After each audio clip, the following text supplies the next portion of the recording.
For thousands of years, Bathsheba has been defined by one devastating scandal. But you and I must look deeper to find her redemption. She was likely only 14 when King David saw her on that roof.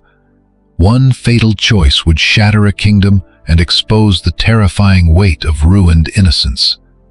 It was a brutal abuse of power, but it also became a breathtaking journey of mercy. Tonight, let us walk together through this wreckage to find her ultimate redemption. We will witness a stolen innocence, the agony of a grieving mother, and her ultimate rise as one of the most influential queens in history. Before we continue our search for her redemption, please support this channel by hitting the like and subscribe buttons right now. Tell us where you are listening from tonight and what time it is. We are building a global community here. Let us begin. Picture the quiet hours of evening when shadows stretch across ancient stone just before a single moment changes everything forever. There lived a woman whose tragic trial would echo through the ages. Her name was Bathsheba. Centuries later, her struggle still whispers to us, asking if a shattered life can truly be restored. She did not seek tragedy, but tragedy found her. She never wanted the dangerous attention of royalty, yet a king would rewrite her life with one selfish choice. Beneath the swaying olive trees of Jerusalem, oil lamps flickered behind quiet windows as her simple life flowed peacefully forward.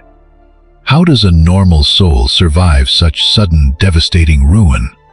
Perhaps it was her quiet endurance, maintaining her grace in a world controlled by powerful men. Or maybe it was her wisdom, born from surviving deep tragedy. She had to navigate dangerous palace halls while protecting her child. But maybe her true strength was simply surviving the terrible trials she had to endure. Through heartbreak and heavy loss, she somehow endured. In those days, Jerusalem was a city filled with both grand dreams and deep darkness. High above, King David ruled from his palace. The famous giant slayer now wore a heavy crown, unaware that one fatal mistake would soon ruin his peace. Below, the streets bustled with priests and soldiers, all living under the same silent stars, completely unaware of the storm that was about to break. Bathsheba's husband Uriah was a loyal soldier in David's army. He was a faithful Hittite. He had pledged his sword to the God of Israel. Their modest home was a sanctuary of genuine love, a quiet peace that was about to be utterly shattered by a king's desire. She possessed a rare beauty, a detail that Scripture records with stark honesty. That beauty was a gift, yet it became a heavy burden. In a world of powerful men, a woman's grace could easily attract a devastating storm, especially when living in the shadow of the royal palace. On one quiet evening, as the cool night air finally drifted through the streets, she went about her normal routines, completely unaware of the tragedy waiting just ahead. Drawing water from the well, lighting her oil lamp, she moved with quiet grace during those final moments of peace. She prepared meals and waited for news from her husband on the battlefield. Back then, flat rooftops were simple places of retreat. They were spaces where people could escape the crowded streets below, feel the fresh breeze, and watch the stars appear in the quiet sky. But privacy was hard to find. In a tightly packed city, lives crossed paths in ways that could easily trigger a fatal catastrophe. She lived with simple purpose, helping neighbors, offering her prayers, and weaving cloth. She had no idea her quiet world was about to be destroyed. She found quiet comfort in these ordinary tasks. All around her, the busy city of Jerusalem hummed with the vibrant, powerful energy of King David's highly successful reign.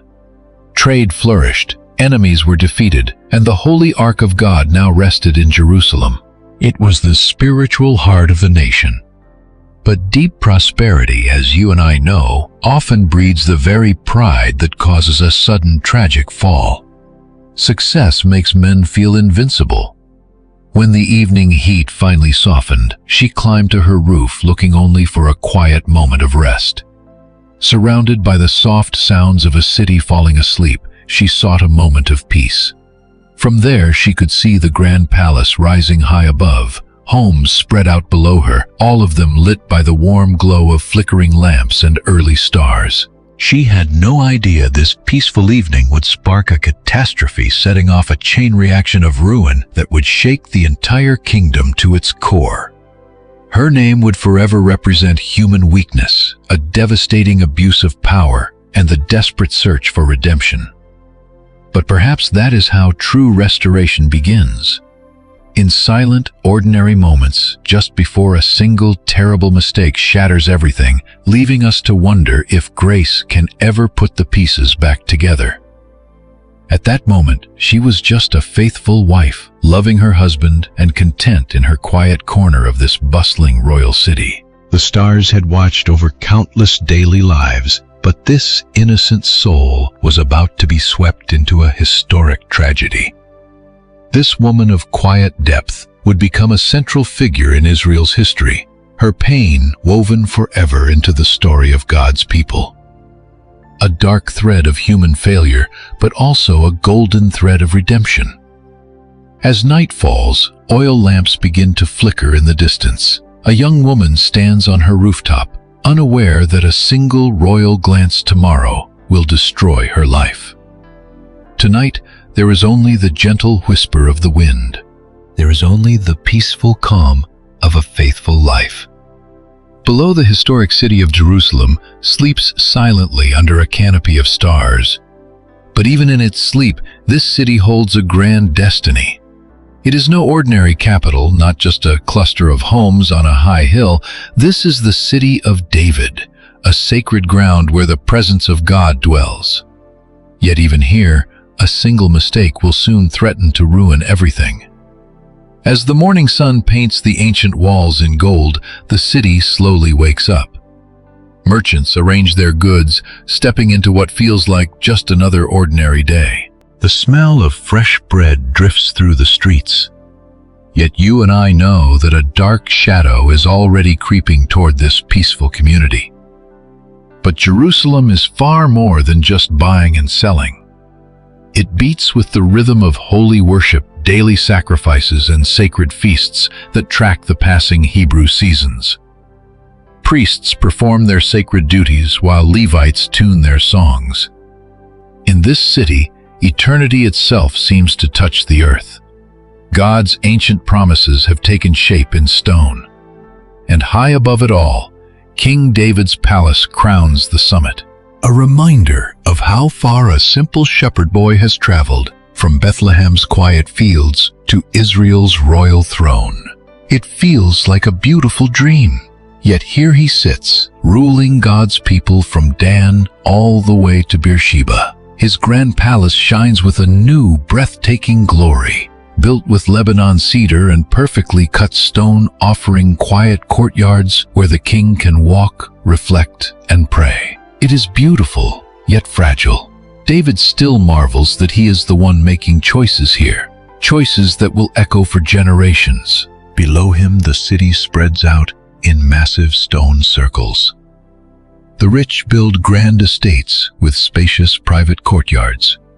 The poor live simply, yet everyone enjoys the peace that David's hard-fought victories finally brought to the nation. No longer do they fear Philistine raids or Ammonite invaders. Safety is their new inheritance, and the busy streets hum with many languages. Hebrew is everywhere, but Phoenician traders bargain loudly, while Egyptian merchants show off treasures from the Nile Delta. Even foreign Hittites like Uriah have found a home here, drawn not just by David's fame, but by his God. The God who proved mighty in battle and faithful to his promise.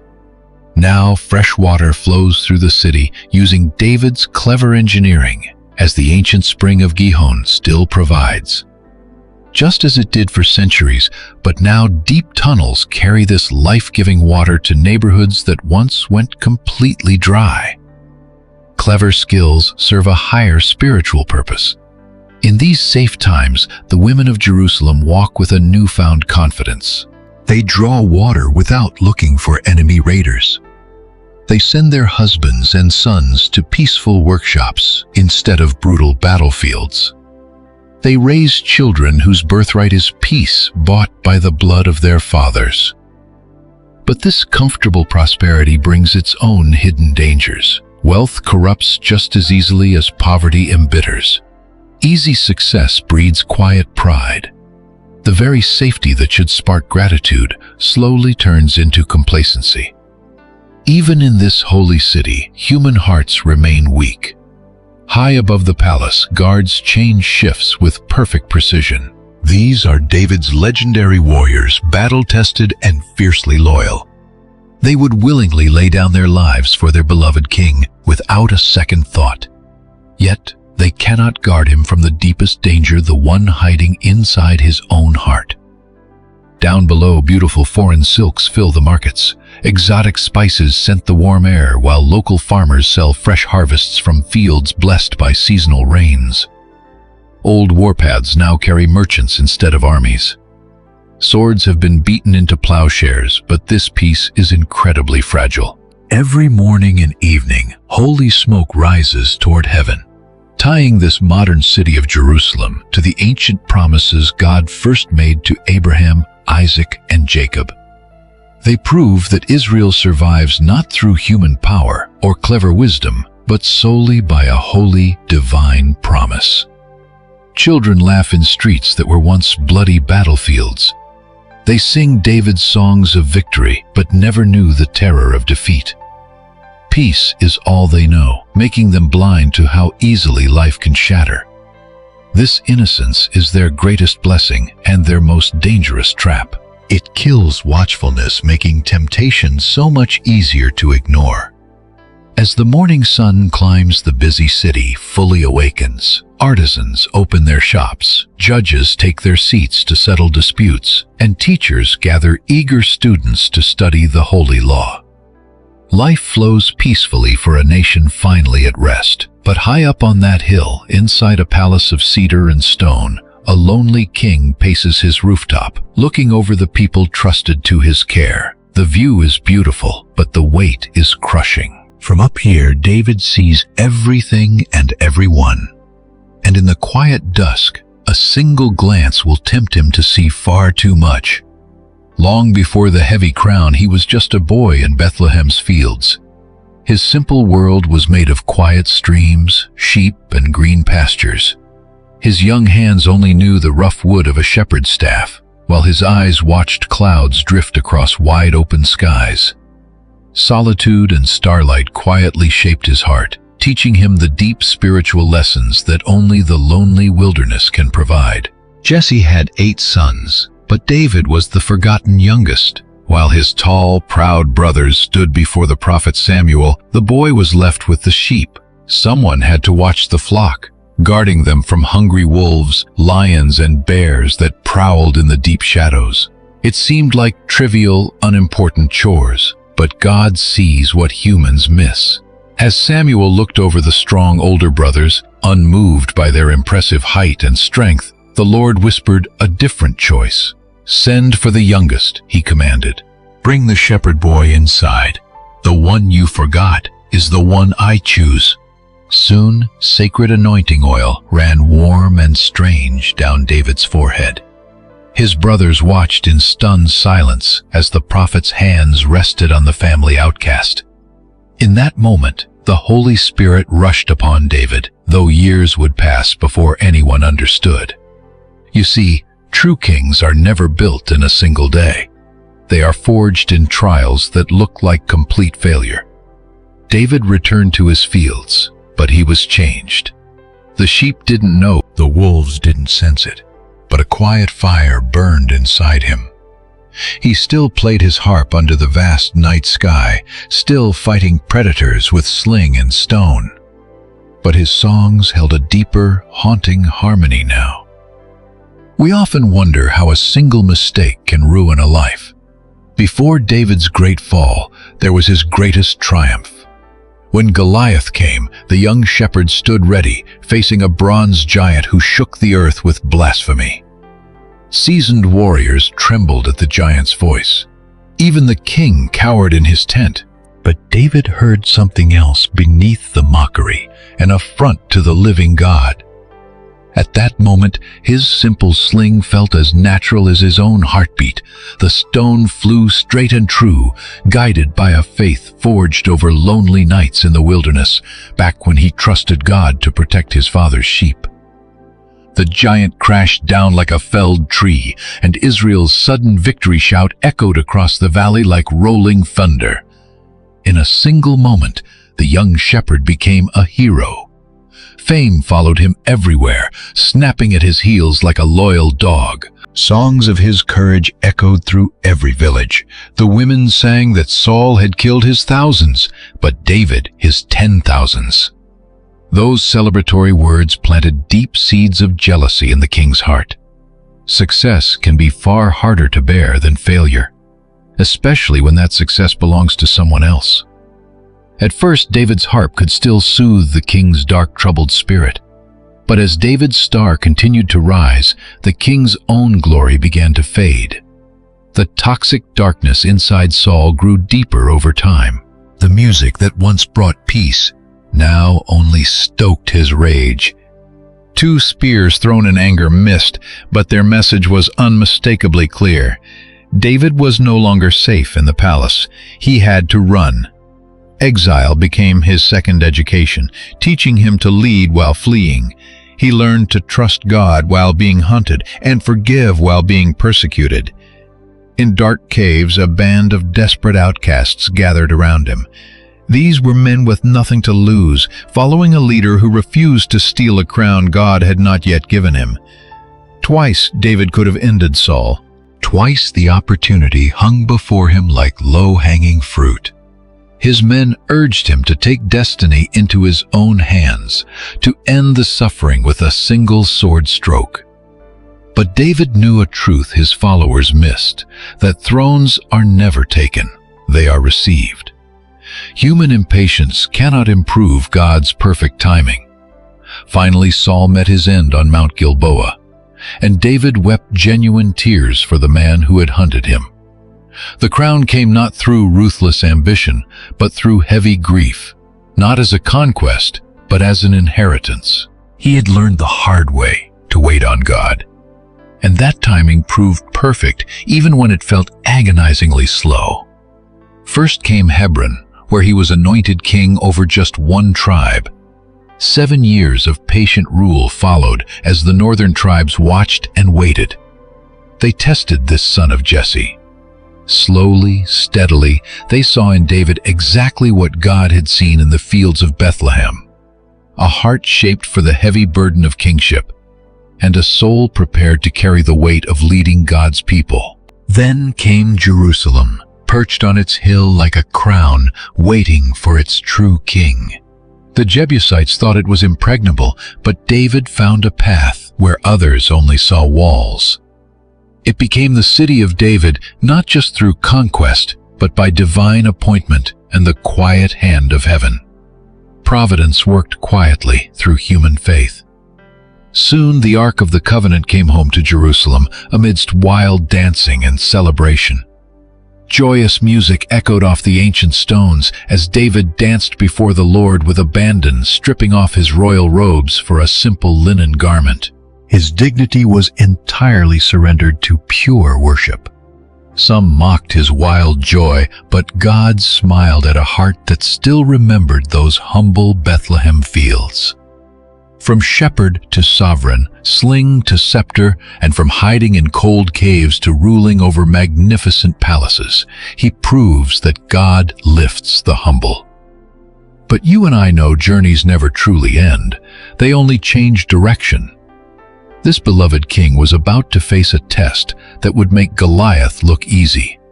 A single devastating choice whose consequences would echo down through generations yet unborn. David's palace rose from the highest hill like a dream built of cedar and stone. Every morning the rising sun touched its walls first, painting the stone in gold, a symbol of divine favor. This was no mere house, but a massive declaration, a statement that the shepherd had truly become king, and that God can turn the humblest beginning into an exalted destiny.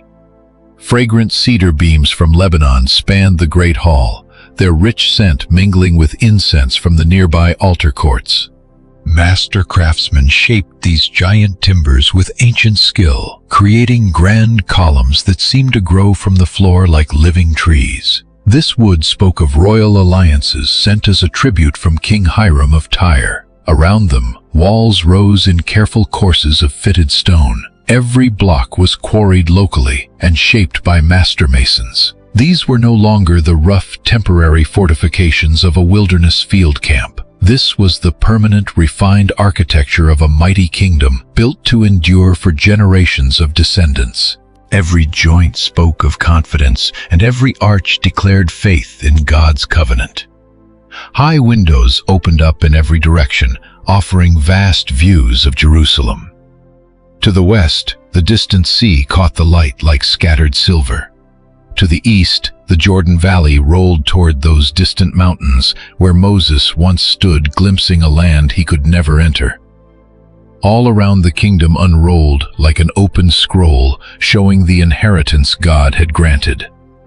But it was the high rooftop that truly set this palace apart. High above the noise of the crowded city below, David created a quiet space for deep reflection.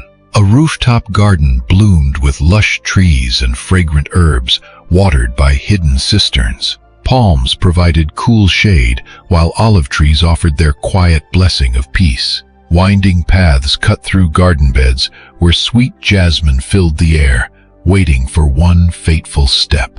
Stone-carved benches invite quiet reflection here, while a central fountain sprays a gentle mist that catches the morning light. It is a peaceful place, unaware of the tragedy to come. This is David's sanctuary, an escape from the heavy demands of being king. You and I see a man trying to remember his simple youth as a shepherd, singing his old songs. From this height, he does not just see distance, he sees absolute power. All of Jerusalem spreads out below him. He sees every courtyard and alleyway, the bustling morning market, the rising smoke from the temple courts. Nothing escapes the eye of the king. From the rich to the poor, every home lies completely open to David's gaze, like an open book waiting to be read. But power's high perspective brings a dangerous trap. From his rooftop, a king can observe everything while understanding absolutely nothing of his own vulnerability. Distance brings clarity, but it also detaches the soul. The citizens below become mere patterns to him, not real people with their own deep hopes, fears, and fragile lives. They carry burdens that mirror his own, yet he cannot see them. Nearby silent servants glide through the palace corridors with practiced quiet steps. They manage the endless details of royal life, preparing grand meals and keeping his private chambers spotless. They tend the gardens and guard the gates, devoted to the ruler of Israel. Yet despite this constant attention, David is haunted by a deep, suffocating loneliness. It hits him hardest at night, when the heavy crown presses down. Meanwhile, the grand throne room commands the palace's public face. With its soaring ceiling and massive floor, it holds the nation's elders. Here, David gives judgments and welcomes foreign ambassadors. Here, he rules. Golden lampstands cast flickering shadows across walls draped in woven cloths, celebrating God's past mercy to Israel. His private rooms offer a brief escape. David's bedchamber leads directly onto that fateful rooftop garden, inviting the cool night air. He steps from sleep straight into the fresh morning air. Nearby, a desk holds scrolls and ink for the endless letters sent across his kingdom. Detailed maps trace the borders of the vast empire he was chosen by God to rule. Downstairs, the kitchens hum day and night, preparing massive feasts for royal guests, high officials, and those seeking the king's help. Foreign spices and local food create magnificent feasts fit for a legendary king. Wine merchants stock the finest bottles from the hills of Judah, celebrating their rich land. grapes grown in blessed holy soil. Meanwhile, elite guards watch over the palace treasures and the safety of the king. These are David's legendary warriors, hardened veterans who helped him build this entire empire. Their fierce loyalty was forged in blood. They sleep lightly, ready to die for the leader they followed from the wilderness to absolute glory. Nearby guest rooms host an endless stream of visitors arriving to honor the great king, governors, generals, and foreign dignitaries alike. Musicians, priests, and prophets all find warmth here. This palace is no longer just David's home. It is the beating heart of Israel. Here, monumental decisions are made. But as the cool evening settles over the city, David climbs to his rooftop. You and I know what waits in the shadows. Up there, surrounded by flowers and rushing water, he sheds his royal burden, remembering the young shepherd boy he used to be. Above him, the stars begin to flicker in the dark sky. The same stars that watched over his youth long before his rise to power. Now evening falls over Jerusalem like a quiet, heavy shroud, cooling the hot air and silencing the daytime noise. Across the city, families sit down to eat, entirely unaware of the tragedy about to unfold. Markets close and children run inside. Small oil lamps flicker behind windows as darkness sweeps over the cold, ancient stones of Jerusalem. Shadows swallow the bustling city. In a house very close to the palace, Bathsheba prepares a holy bath to cleanse the day's heavy weariness. A bronze basin overflows with fresh water from the deep well. Its surface reflects the fading evening sky like a mirror. This is no ordinary bath. It is a sacred act of spiritual purification.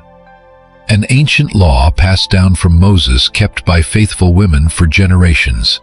The warm water glows softly over hot coals in the dark yard. Gentle steam rises sweet with the scent of crushed herbs. Mint, myrtle, rosemary, and soft rose petals fill the air with fragrance. Natural gifts elevating the water. Yet privacy was incredibly rare in crowded Jerusalem, where houses were built tight against each other and lives overlapped at every turn. Bathsheba chose this quiet hour carefully, waiting for neighbors to retreat to their homes. She bathes in her own private courtyard. She is surrounded by walls that should shield her from prying eyes, protected by the sacred boundaries of her home. But a king's gaze knows no boundaries. She begins with a quiet prayer. Bathsheba lifts her voice in honest gratitude for the simple, peaceful blessings of her life, thanking God for clean water, a safe home, and a husband who protects her. Her whisper rises like steam toward the heavens, a pure, sincere prayer from a safe woman. Now she loosens her hair, letting it tumble in dark waves over her bare shoulders.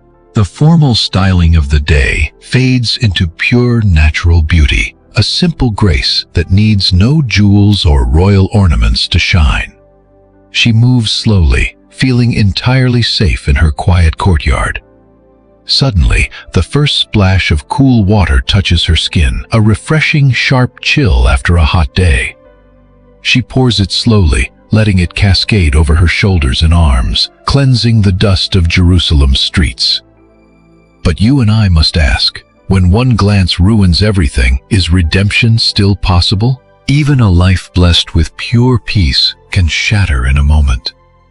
Warm water runs over her skin, softened by fragrant olive oil. This golden liquid is the land's greatest blessing. It carries rich scents of distant, peaceful gardens, a quiet grace soon to be shattered. These ancient trees have witnessed the rise and fall of great empires. Now steam rises around her like a gentle shroud, separating her from the world. The warmth suspends this quiet moment, holding it far away from the tragedy waiting just outside. In this gentle mist, Bathsheba stands untouched by the dust of daily life, a vision of pure grace. But as you and I know, even the most perfect beauty can become the catalyst for a devastating fall. The dark water in the bronze basin reflects her face alongside fragments of a fading evening sky. Shifting patterns of light and shadow dance across the water. Soon, tiny stars appear on the surface, as if heaven itself has descended to rest inside this fragile earthly vessel. This simple cleansing feels almost sacred. Water flows over her dark hair, which catches the warm lamplight like polished wood. It is thick and heavy with water. She works the moisture slowly through every single strand. She is unhurried, knowing that purity requires patience. This is not about vanity. It is an act of quiet devotion. This is how she honors the gifts of a generous Creator. Crushed herbs release their rich, layered fragrance as she moves, sending a sweet scent drifting high into the evening air. These are the fragrances of Eden, before temptation ruined paradise and brought pain into our world. A tragic echo of what we stand to lose. For a few fleeting moments, innocence returns. But when a single mistake can destroy everything, can this purity ever be truly recovered? Every graceful movement she makes echoes generations of women who bathed before her. Mothers and daughters bound across the centuries by this same deep human need for cleansing and renewal. In the water's embrace, Bathsheba joins herself to Eve and to Sarah, to Miriam and Deborah, and to all the daughters of promise who sought cleansing in these waters. But as her ritual ends, the shadow of fate draws near. The peace she felt still lingers like the rising steam. What began as a simple wash has become a moment of deep spiritual restoration. An ordinary bath transformed into a sanctuary for her soul. This is a grace she will desperately need to cling to carry her through the ruinous storm waiting tomorrow. Beyond the courtyard, stars burn bright as the last light of day drains from the sky. The city settles into the dark lamps flickering behind closed windows. In this tiny stone sanctuary, she feels entirely safe, shielded by custom. She finishes her prayers in quiet water, completely unaware that a watcher has already invaded her sacred silent space. A powerful king's heart has been fatally captivated by a beauty meant only for her God. Meanwhile, morning light begins to filter through the carved lattice windows of David's palace, casting intricate patterns across the polished stone floors. The king has risen early to walk his quiet gardens, preparing to lead God's people, but his spirit is already deeply restless. This morning feels dangerously different. A strange, nagging restlessness has taken root in his soul, one he cannot ignore. A servant knocks, bowing with the practiced ease of a royal courtier. His voice is hushed and careful, knowing how fragile a ruler's mood can be. It is the tone of someone who knows that kings must be handled with extreme caution, especially when probing into the private lives of their subjects. "My lord king," he whispers, eyes fixed on the stone floor. "You asked about the beautiful woman you saw bathing from your palace rooftop." "She is Bathsheba, daughter of Eliam and wife of Uriah the Hittite. Their house and its courtyard lie directly below your palace walls." These words fall like toxic seeds into the king's mind. Every single detail takes root instantly, preparing the ground for ruin. Bathsheba. Even her name sounds like music finding a dangerous, intoxicating echo in the very deepest chambers of his heart. She is the daughter of his own counselor, the wife of Uriah, a loyal soldier fighting for him. Yet, David dismisses the servant with a careless wave, but he cannot dismiss her image. Beauty holds a terrifying power, and it has already begun to override his conscience. That power reaches deep into his buried longings, fueled by the heavy burden of his crown and the isolating silence of leadership. This constant isolation has hollowed out an empty space deep inside him. Now temptation whispers that only Bathsheba's beauty can fill that void. He paces his chamber, footsteps echoing on the cold stone, His thoughts chase one another, spiraling down a path of no return. He thinks of Uriah the Hittite, one of his most loyal, trusted warriors, a man who faithfully serves Israel's God despite his foreign birth. This brave soldier is currently fighting David's war at Rabbah. Meanwhile, the king walks in safety, plotting to betray him. Stopping at the window, the king looks out over Jerusalem, the city God entrusted to his care. From up here, every courtyard lies exposed to his gaze. Below him lies the quiet life of his subjects, arranged like a map. Somewhere among those stone houses lives the woman whose image has completely taken possession of his mind. Her beauty has awakened a hunger that all his royal privileges could never satisfy. Suddenly another servant enters. He carries urgent letters and endless petitions. Governors from distant provinces demand the king's immediate attention. Judges demand guidance, while wealthy merchants beg for favorable trade deals. The massive business of the kingdom flows endlessly, demanding steady leadership and righteous decisions. But today the scrolls blur before his eyes. Their words are completely eclipsed by the memory of water-soft light and a pure grace he was never meant to touch. He struggles to focus on his royal duties. He tries to feel the weight of his calling, but his thoughts drift like toxic smoke toward Bathsheba's quiet home. She is entirely unaware of the catastrophic storm that is about to destroy their lives. When a single mistake can ruin everything, is there still redemption? By noon, David makes the choice that will ruin his life. Let's watch how one mistake changes everything.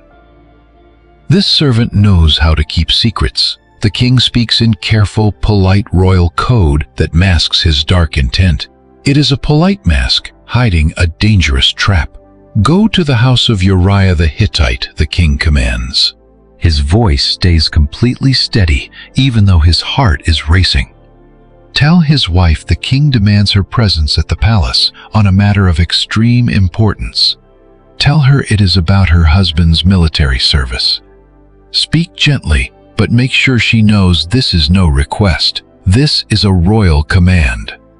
The servant bows, instantly realizing how dangerous this errand really is for everyone involved. He knows David well enough to see the internal war raging inside him. The battle between conscience and lust is written all over his face. But a servant obeys. He does not judge. Accepting the task without a word, he asks, "When should she arrive, my lord?" His voice remains entirely neutral. David replies, "Tell her to come tonight, when the heat fades and the streets go quiet. Assure her she will be treated with the honor deserved by a hero's wife." Then David hesitates, feeling a sudden pang of guilt. An inner warning flashes. Tell her she can bring a friend along for her own comfort. With a nod, the messenger leaves. David is left alone with the crushing weight of his choice. Within the hour, the trap will be set. The fatal summons travels through winding streets to an innocent woman. She has absolutely no idea her entire world is about to be destroyed. These words will strike like stones in a quiet pool, creating ripples of ruin that will destroy lives for generations to come. David stares out his window, but the view is corrupted. The city looks different now, every single roof and courtyard loaded with heavy, dangerous temptation. He has abused his crown to cross the line from king to predator, letting blind desire override his holy duty. The message is already flying forward, carrying dark consequences that no one in this moment can see coming. Through the hot haze, the ancient mountains of Judah rise like silent witnesses to the tragedy beginning to unfold. They have watched over this land since the days of Abraham, and they will remain long after this great sin fades. But today, they only watch. As we watch, the king's message winds through narrow streets toward a woman completely unaware her name was just spoken by a ruthless ruler. Twilight slowly paints Jerusalem in dark, heavy gold. Bathsheba enters the palace, her footsteps silent on stones, worn smooth by centuries of history. The guards bow and avert their eyes, obeying secret orders to treat this specific guest with absolute, highly suspicious care. Her heart races under her simple robe. This unexpected summons has struck her life like a sudden, terrifying clap of thunder. The phrasing was incredibly polite, but the underlying power was absolute. There was simply no way for her to say no. When the king summons his subjects, simply must obey, even as 1,000 terrifying questions start to flood their minds. She is led past grand displays of Israel's military glory, deeper into the heart of royal power. Here the kingdom's entire fate is decided in quiet whispers. The palace hums with heavy, unseen gravity. This is the secure empire of a beloved leader who conquered both wars and politics. Yet she is escorted away from the public eye into a highly private room. It is smaller than the great throne room, but incredibly lavish. Cedar walls gleam brightly under the golden lamps. Jeweled walls reflect the flickering firelight. This quiet room is where the king handles his most private, intimate matters. Here, the strict rules of state vanish, replaced by quiet, highly dangerous secrets. Then, David enters the room softly. Bathsheba instantly understands why his subjects worship him. Even without a crown, he commands the entire room. He carries the effortless grace of a true leader. His eyes show the heavy battle scars of his long rise to power. His magnetic presence pulls her in without any visible effort. "Please be seated," the king says with soft warmth. His voice is filled with warm, easy kindness. "I hope the journey was comfortable. I wanted to speak personally about your husband's service. I must express my deepest gratitude for his brave loyalty on the battlefield." Bathsheba sits quietly, folding her hands in her lap. Keeping her eyes lowered before the king, she replies, "You honor me, my lord." Her voice is calm, masking her hammering heart. Uriah deeply respects you and is proud to serve Israel. They begin talking about her husband's stellar record in the army. They discuss the battles that expanded the kingdom. She is genuinely impressed by how much the king knows about individual soldiers. He recalls tiny, forgotten skirmishes where men like Uriah bled. The talk flows smoothly, almost making her feel safe. David genuinely cares for his troops. But beneath this polite chatter, a dark, dangerous undertow is silently pulling them both under. When David looks at her, his eyes burn with a hunger that has absolutely nothing to do with war. She knows that look. But she has never felt it backed by such terrifying power. She is trapped between respect and the realization that she is standing on a collapsing cliff. "Your husband is incredibly blessed," David murmurs, steering the conversation onto highly personal, dangerous ground.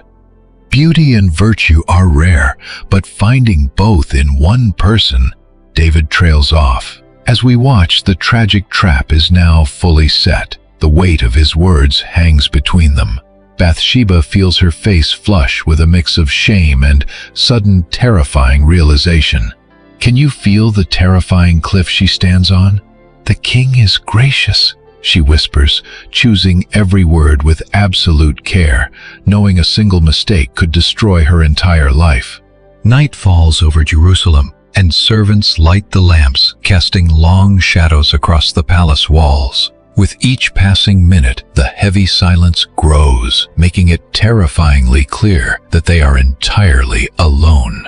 The rules of God and man seem suspended by royal command. David steps closer, pretending to reach for a golden pitcher of wine, but his sudden closeness shatters her quiet composure. She can smell the rich cedar oil in his hair, the scent of frankincense on his royal robes, and the heat radiating from him like embers that refuse to cool.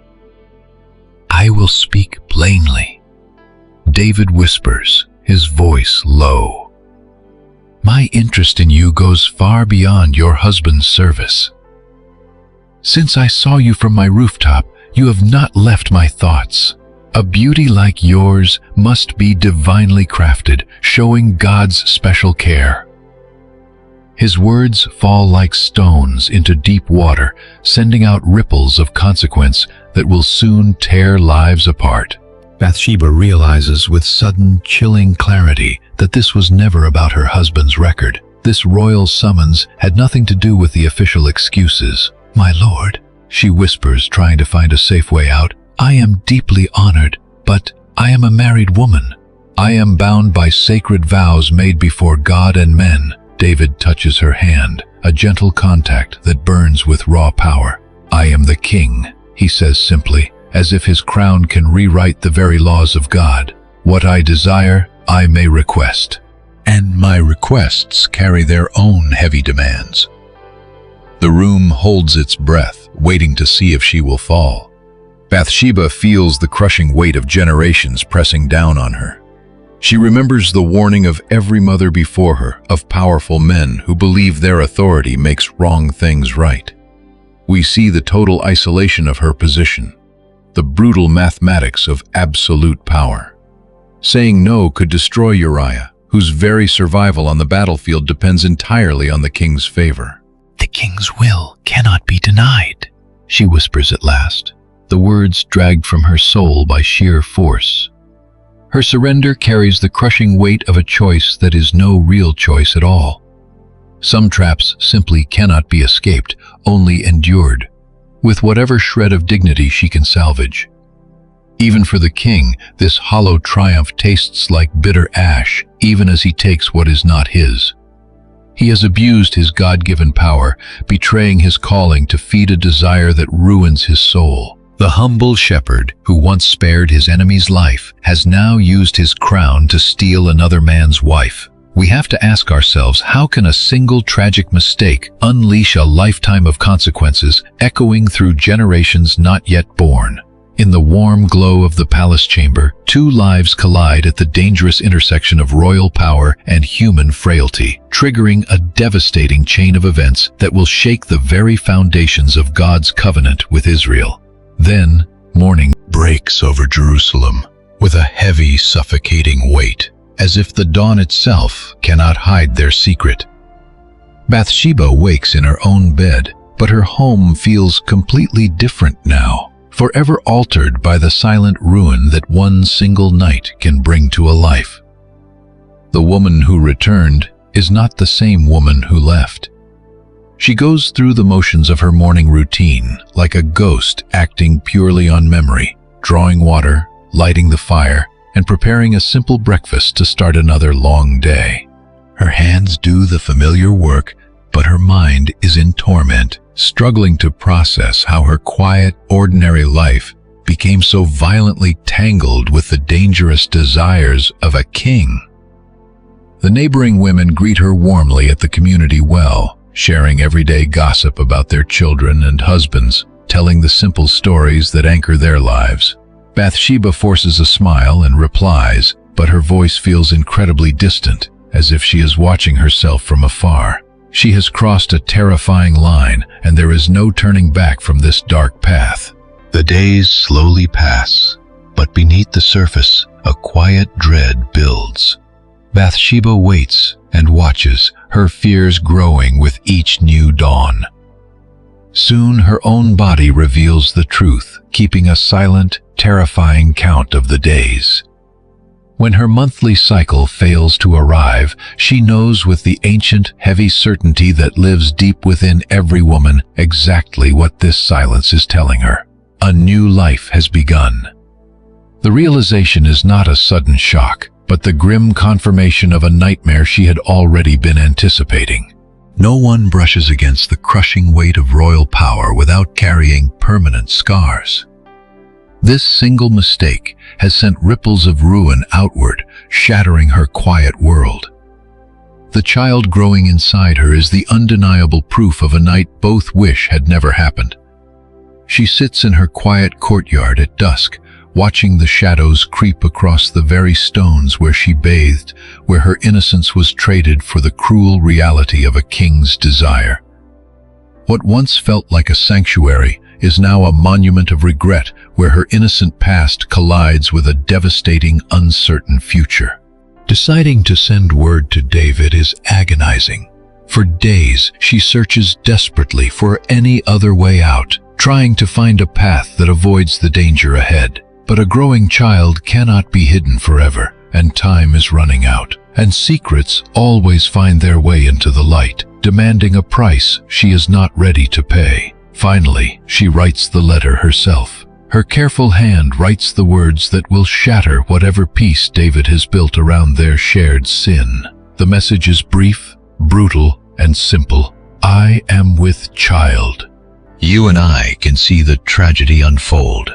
There are no demands, just the cold truth forcing a king to face the ruin of his own making. A messenger carries this quiet disaster through Jerusalem's streets. It is news that will shake the palace and test if the man on the throne is beyond redemption. The letter looks so small and harmless as it travels, but its hidden words hold the power to destroy a life and shatter a ruler's comfortable lies. David receives the message alone in his quiet study, surrounded by records of his great empire. But the written words leap off the page like a sudden burning fire, burning into his conscience like a sentence of doom. He reads the short line over and over again, begging to find some other meaning in those simple words. But there is no escape from this dark reality. The child growing inside Bathsheba is the undeniable proof of a sin that cannot be undone. One mistake has created a crisis demanding immediate action. The hero who once killed giants with total confidence now faces an enemy he cannot fight with weapons.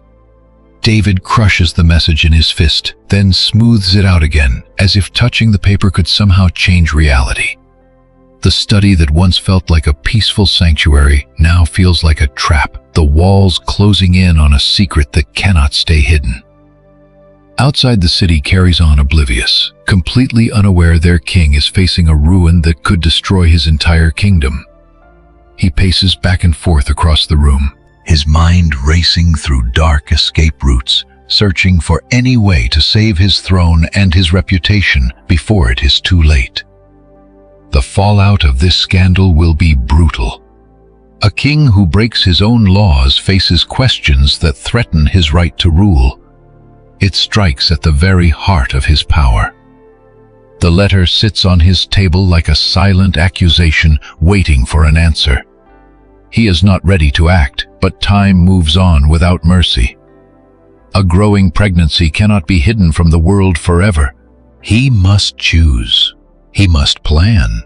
He must bury this mistake before the consequences bury him. In the gathering dark, the symbols of his power feel more like a heavy curse than a blessing, and David begins to plot schemes that a simple shepherd boy would never have dreamed of. He must now choose between his own honor and sheer survival. Let us look at what comes next. To cover his track, David summons a loyal soldier. The long road from Rabbah stretches dusty and weary. None is more weary than Uriah traveling back to Jerusalem. The king's urgent command had arrived without warning, pulling him from the front lines where he fought with true honor. No explanation was given for this royal command, only the order to report to the palace as fast as possible. His comrades gathered around as he prepared to leave, slapping him on the back and guessing why the king needed him in the capital. Perhaps a high promotion awaited him, or some dangerous secret mission. Uriah accepted their praise with his usual quiet dignity. But privately, he wondered what could be so urgent as to pull him from the battlefield. The long walk gives him time to think, time to dream of the wife he left behind near the palace walls. Bathsheba's face fills his mind as he walks the familiar path. He remembers her gentle smile and her quiet strength keeping him going. War teaches men to hold on tightly to whatever they have left behind, to cling to memories of love when surrounded by death.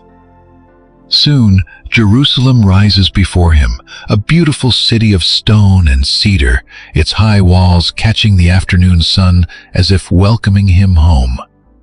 The guards at the city gate recognize him immediately, smiling with real joy to see one of their own return safely from the front. News travels fast among soldiers, and Uriah's great reputation for courage precedes him everywhere. He walks through the busy streets toward the palace, noting the wealth that marks David's reign. Merchants show off their wares. Children play in the open streets, and women draw water without any fear of danger. This is exactly what they fight for. This quiet peace that flourishes under the protection of David's mighty reign. The guards lead him through familiar corridors, past grand chambers where the busy work of the kingdom is debated. But today, a strange tension hangs in the air. Servants hurry past with unusual urgency, and the room feels heavy with some unspoken dark secret. David greets him in the very room where secretly Uriah's wife sat days ago. The king rises with a warmth that feels entirely forced, his fake smile never reaching his eyes. Shadows of guilt hang heavy over the king's face. A deep dread plagues the great ruler who built this empire. "Uriah, my faithful friend," David says, his voice full of warmth mixed with a terrible guilt. "How goes the siege at Rabbah? Are the men in good spirits? Do they have what they need for victory?" They speak of war like old comrades who have shared both triumph and defeat. Uriah reports on the battle, the mood of the troops, and the hard fight ahead. David listens closely, pretending to care about the war, asking detailed questions to hide his panic. But beneath the surface of their military talk, Uriah senses a dark tension he cannot quite explain. You and I can see David's real trap forming. He is searching for a way out of a mistake that will soon cost a life. The king's tense look betrays a man drowning in a private crisis, one far worse than any battlefield defeat.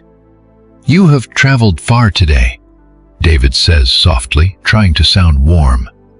"Go home, wash up, and enjoy the night with your wife." David plays the caring leader, offering a well-deserved break from the battle. It sounds like a generous gift, yet the king's tone sets off quiet alarms. Why this sudden interest in his comfort, and why bring up his wife so quickly? There is a desperate urgency in the king's voice, as if this simple homecoming carries a massive hidden weight.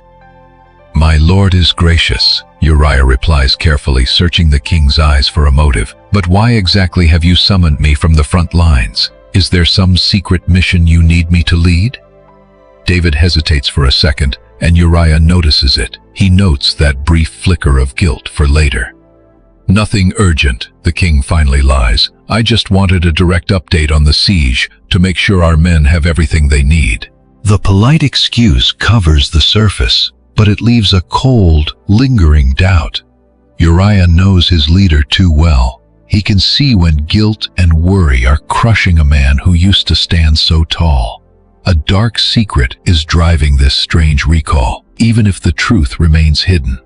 Turning to leave the royal hall, Uriah leaves with a nagging feeling that the unspoken words in that room mattered far more than the conversation itself. David was clearly testing the waters, looking for reactions to a trap he was too afraid to name. Outside, the familiar sounds of Jerusalem offer no comfort. But even here, a shadow of dread clings to his heels. His home is close now, where Bathsheba waits, the faithful wife who has endured years of lonely nights while he fought Israel's wars. But with every step, the soldier feels that the ground beneath him has shifted and the city has changed. As you and I look closer, we see this is no ordinary reunion, but a moral trap. David's order pulled him back, but the true motive remains buried beneath the dark panic now clouding the king's face. As twilight falls, the loyal soldier walks out through the palace gates. Yet instead of rushing home to the arms of his wife, he heads straight for the barracks of the king's elite guard. His brothers in arms look up in disbelief, their grim expressions melting into warm smiles for a companion back from the war zone. "Uriah!" one shouts, leaping up from the stone steps. "What on earth brings you back to Jerusalem? Did the siege end while we were sleeping?" Uriah sits with them, instantly relaxed in the company of warriors, accepting their wine while trying to explain his sudden recall. They swap stories of the front line and gossip about royal life, the easy talk that unites soldiers. "But you cannot seriously mean to sleep on the hard floor tonight," one of the men teases. Seeing that Uriah has no intention of leaving the guard, adds, "Your wife is waiting. Even the king told you to go home and enjoy your rest." Uriah answers slowly, his voice heavy with the unbreakable honor that defines his entire life. "How could I possibly go home to feast and sleep with my wife when the Holy Ark and the forces of Israel and Judah are living in tents, and my commander Joab is sleeping on the hard ground? As surely as you live, I will never do such a thing." His words hang in the cool night air like a heavy vow, challenging the conscience of every soldier in the room. Here we see pure, blinding integrity, a level of honor so absolute it makes any compromise look pathetic. While his brothers face death under the stars, Uriah refuses to taste luxury. The guards can only nod in silent respect. They see a standard of honor that raises them all. This is the noble spirit they thought they were fighting for under David. Uriah's fierce refusal to take the easy way out holds up a mirror to their own souls, reminding them of the sacred duty they all swore to protect. A second summons arrives from the palace. The king wants him back immediately. Uriah stands up, brushes the dust from his plain tunic, and secures his weapons.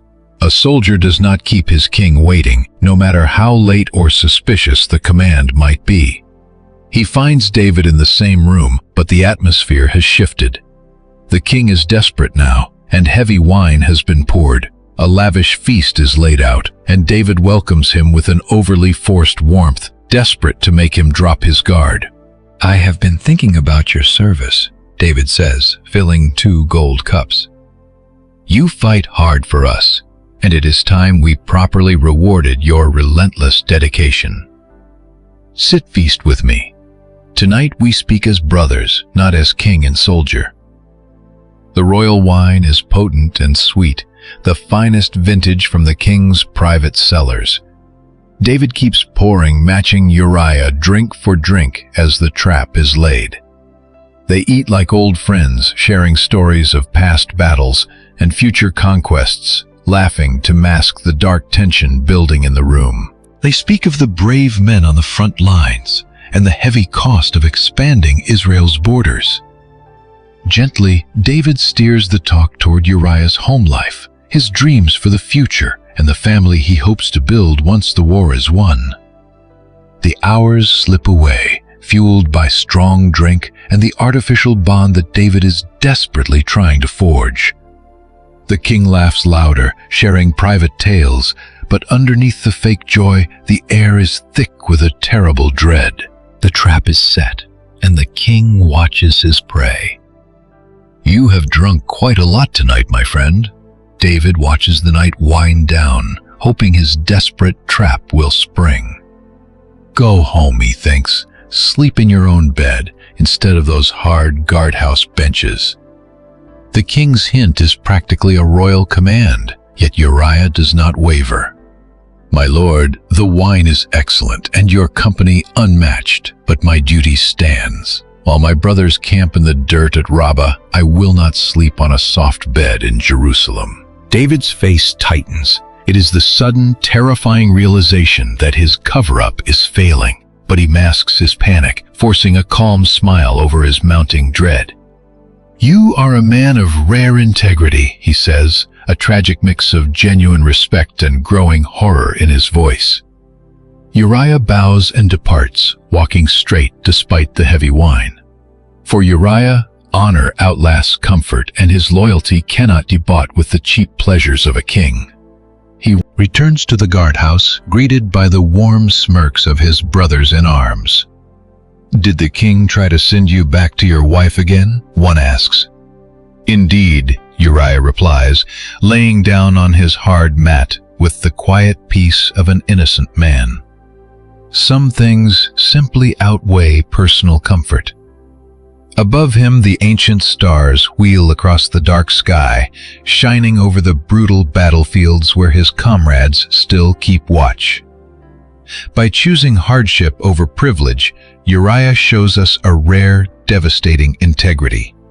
The kind of honor that leaves no room for compromise. It is the fierce loyalty that builds empires. But in this dark hour, his purity is becoming his death sentence. A problem David must silence. High in his palace, a desperate king paces, plotting a dark move that honor completely forbids. He is about to shatter everything he ever believed about justice and mercy, drowning in the terrible guilt of his power. David paces the cold marble of his chamber, watching the dim oil lamps flicker against the stone walls. They cast erratic shadows that mirror his chaotic, guilty thoughts. Outside, Jerusalem sleeps peacefully, but the desperate king finds no rest tonight. Uriah had returned, exhausted and covered in dust, yet he refused his home. A simple soldier had wrecked the king's master plan, using nothing but pure honor. Such a fragile word, honor, yet strong enough to tear down an empire. Terrified of exposure, David summons his servants, ordering a lavish feast for Uriah. "Invite him to dine at my table tonight," he commands. Within the hour, the loyal warrior arrives, his face clean, but his spirit weary. His clothes still smell of the battle line. David welcomes him with a fake, hollow warmth. "Sit with me, my faithful soldier. You have fought hard for me. Rest and feast tonight." The table overflows with heavy meats, fresh bread, and sweet fruits, a trap dressed up as royal favor. But the king pours the heavy wine, most desperately filling Uriah's cup over and over to cloud his judgment. "Tell me, how goes the siege?" David asks, playing the casual host. "Is my general treating you well? Do the troops have food?" Unsuspecting Uriah speaks of muddy trenches, bloody skirmishes, and the courage of the men. The wine softens his guard, his stories flowing easier. David nods, but behind his warm eyes, he is calculating, watching for a weakness. As the hours slip away, David shares stories of his own youth, remembering the clean, simple days when he too slept under the stars, his sword and shield his only companions. "Life was simpler then," the king murmurs, swirling his cup. "Back then you knew exactly who your enemies were. They fought with spears, not shadows." Uriah's eyes grow heavy as the warmth of the palace finally coaxes him to relax. "You speak the truth, my lord. Battle is cleaner than palace politics. In war, you know the field." David leans in closer. "So where do you stand tonight, my friend? Why stay in my halls when a warm bed waits at home? Your wife surely misses her husband." Suddenly, Uriah stiffens, the mention of home cutting through the wine. "My lord, the Holy Ark and the soldiers of Israel are sleeping in dirty tents. My commander Joab and the army are camping in the open fields. How could I go home to feast, drink, and sleep with my wife while they suffer? As surely as you live, I cannot do this." The words hang in the room heavy and sacred. The words strike David's chest like heavy stones. Even clouded with wine and exhaustion, Uriah's honor will not bend. The panicked king tries one last time. "Stay just one more day and rest. Tomorrow you can return to the front." But deep down, David knows the trap has failed. He could offer rivers of wine or mountains of gold, but Uriah is made of different, purer material than ordinary men. His integrity is ironclad. As the soldier walks away into the night, his stride steady, David watches from the high window, drowning in dread. Uriah's silhouette moves across the courtyard like a phantom of David's own conscience. Every step echoes in the king's mind, a slow march toward an inevitable tragedy. Servants clear the silent room. The empty cups and bare bones are a grim monument to a plan that solved absolutely nothing. David waves them away, needing the dark. Alone, he sits in the encroaching shadows as the oil lamps burn down their dying flames, casting a final, ghostly light. In the dim glow, the king looks older, his face etched with new lines carved by fear and shame. He thinks of Bathsheba waiting in her own quiet torment. Is she pacing too? Does sleep elude her the same way it haunts him? The unborn child is both a life and a death sentence. As we watch this spiral, we see the tragic truth. Honor cannot be bought, and one dark mistake is forcing David onto an even darker path. Some men simply cannot be corrupted. By morning, a far deadlier plan must be forged. The final lamp goes dark, leaving the king alone with the crushing weight of his next choice. When dawn breaks, gray over Jerusalem, David is still awake, preparing a fatal order. Sitting at his desk with a reed pen, he stares at the blank parchment, like an altar of sacrifice. Every slow stroke carries the weight of a life. This is no routine military dispatch. Sealed within this parchment is a cold-blooded murder, disguised as the simple casualties of war. To Joab, commander of my armies. Greetings. My hand was steady as I wrote those words, but my heart hammered against my ribs like a caged bird. Put Uriah in the forefront of the hottest battle and withdraw from him so he will be struck down and die. I paused, staring at my own handwriting. Black ink on white parchment. Simple marks that would end a life. I could have stopped right then. I could have torn the paper, burned it, found another way.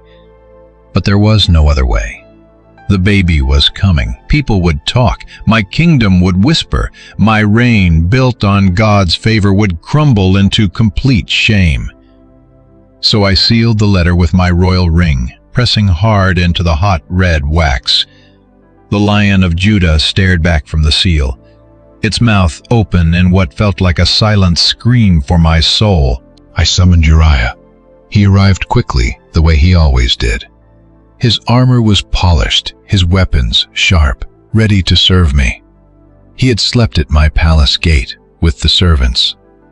While others slept in soft beds, he chose the hard ground, my faithful friend. I told him, keeping my voice steady as stone, I have urgent dispatches for Joab. Will you carry them swiftly to the battlefield? He bowed low, answering that he was ready. I am ready to depart immediately. I handed him that sealed letter. It looked so innocent, rolled tight and tied with a simple ribbon. No one would ever suspect it was a death warrant written by my own hand. Tell Joab I await his swift action on these matters, I said. The success of our siege depends on bold decisions.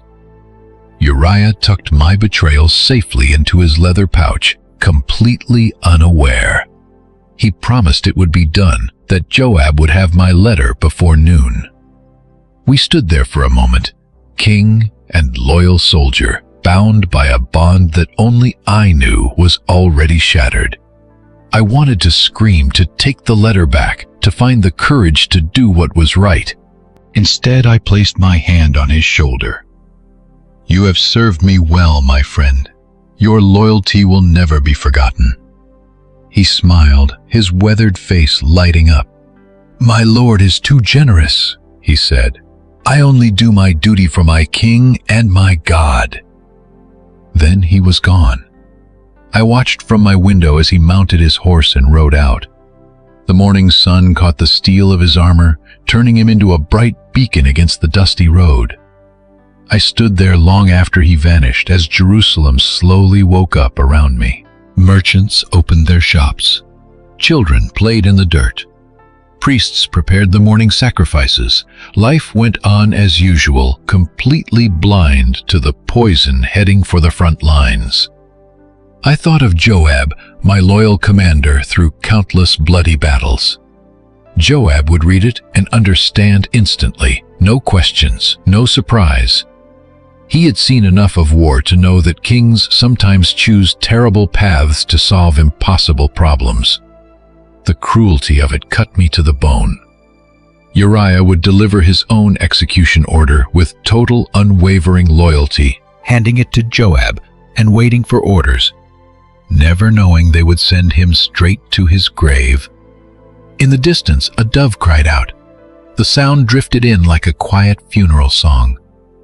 I closed my eyes listening until the sorrowful melody finally faded into silence.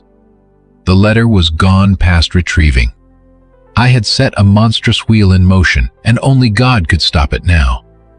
I, who had once killed giants with a single stone, now shook before my own choices. Miles away, the siege walls rose like broken teeth around the enemy city. For weeks my army had pressed closer, digging trenches and building towers, playing the slow, agonizing game of war to starve out our enemies. The morning sun covered the battlefield in bronze and shadow. My soldiers moved with quiet, deadly precision, checking weapons and armor before the day's assault. The air was thick with dust, leather sweat, and cold steel, the smell of an endless war. My general read my letter one last time before tucking it away. The small parchment must have felt impossibly heavy, carrying silent orders that needed no explanation. He had served me long enough to understand the dark cost of necessity. He found Uriah sharpening his sword near the supply tents. The loyal soldier looked up, eager for orders. Joab approached him quietly, telling him he had a special mission for that day. The trap was simple, as the deadliest plans always are. The enemy's stronghold jutted out from the wall like a stone finger pointing at our lines. It bristled with archers and spearmen defended by their elite. Any charge against it would be bloody and completely doomed.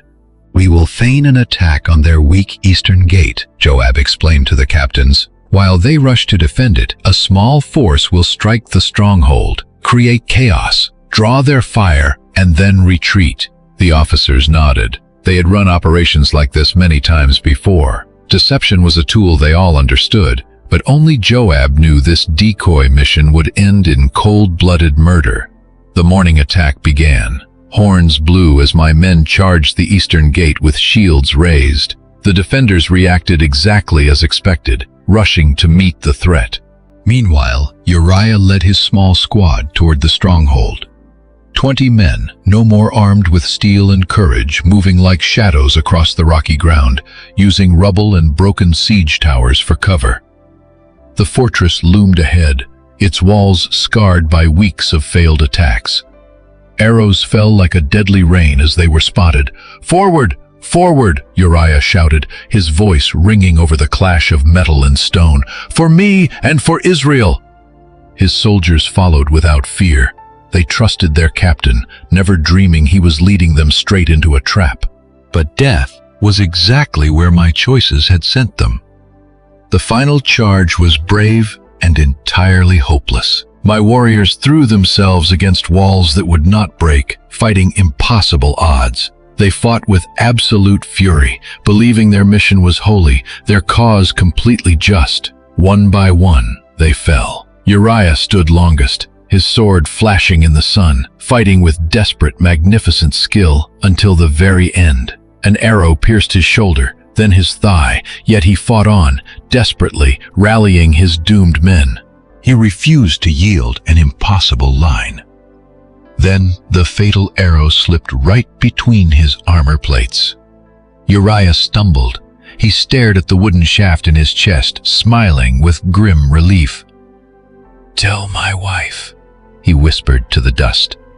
But there was nobody left to hear his final plea. Watching from the siege lines, Joab saw the stronghold swallow Uriah. You and I can see the trap closing as the diversionary attack pulled back its deadly purpose fully served. The enemy celebrated a double victory that morning, totally blind to the truth. They were just disposable tools in a king's desperate, dark cover-up. Joab felt sick celebrating this success. Uriah was a good man, perhaps the finest soldier in the entire army. His loss left an unfillable hole in the ranks.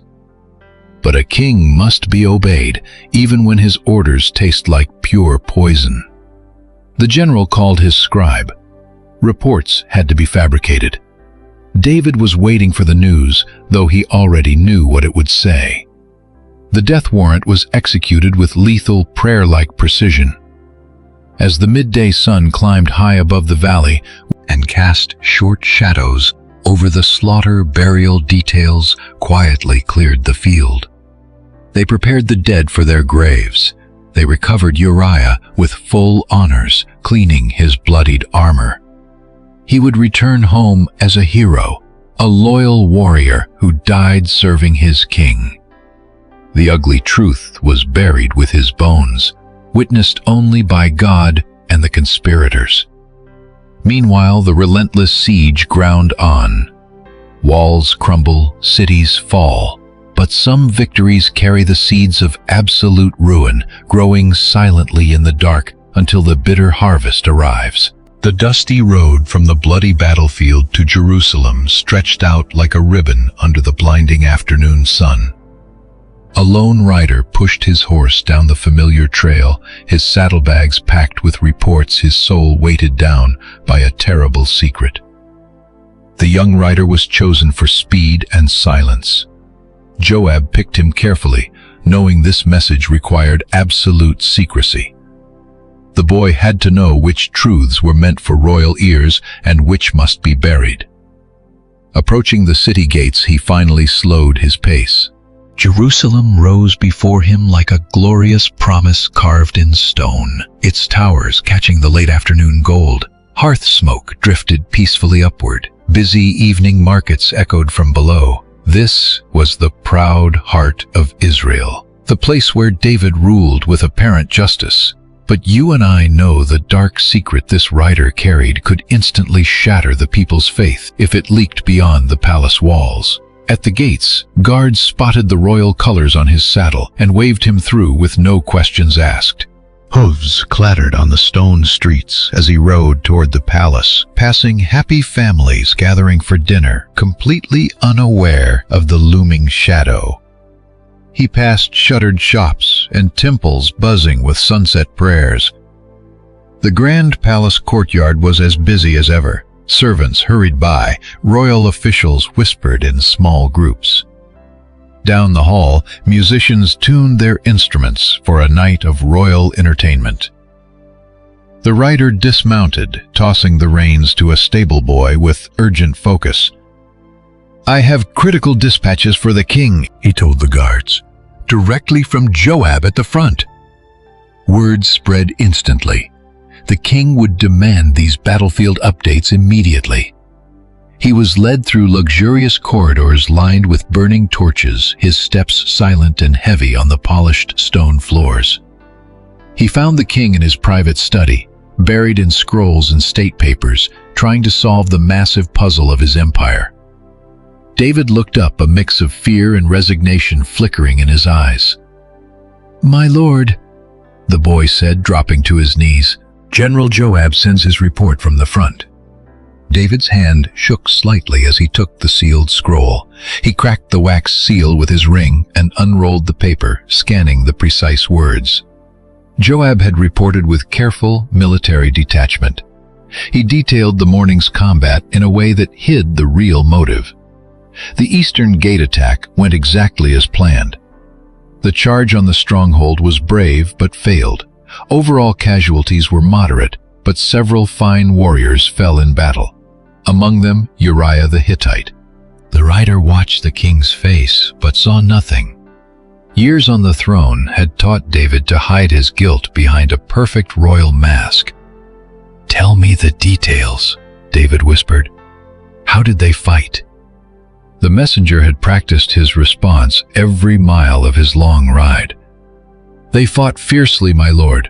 The storming of the fortress was brutal. Captain Uriah led his brave warriors with unmatched courage.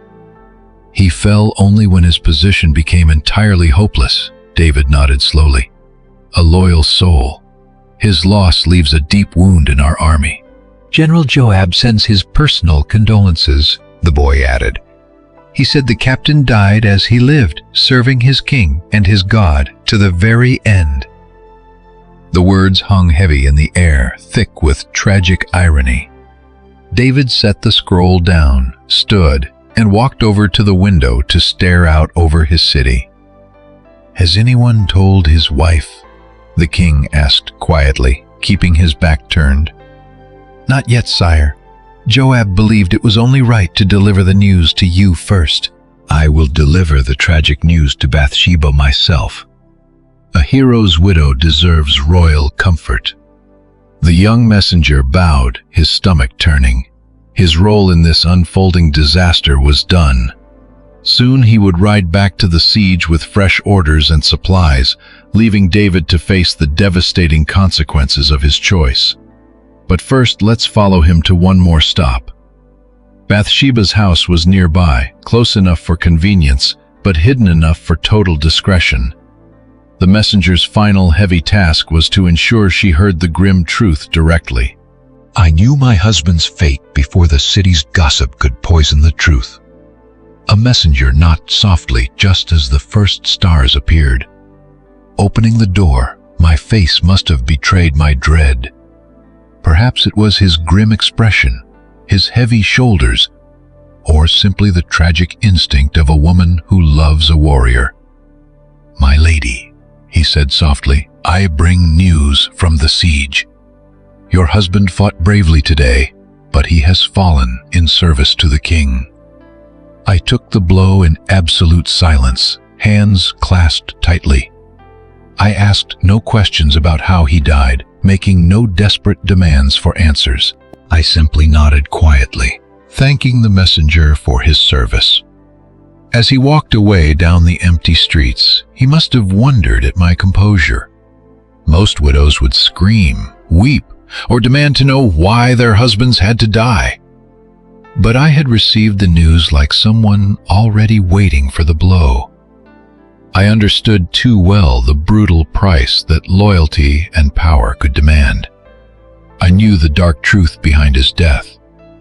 My one mistake had set this tragedy in motion, and now the crushing wheel of consequence kept turning, grinding toward whatever judgment awaited us. I closed the heavy door behind the messenger and leaned against it, my hands pressed flat against the cold wood. The silence of my house wrapped around me like a shroud, broken only by the flickering oil lamps and the distant sounds of Jerusalem fading into night. Uriah was dead. The words echoed in my mind, but they felt completely unreal, like a nightmare that refused to dissolve with the morning light. I knew this reckoning was coming the moment I sent that message to David about the child.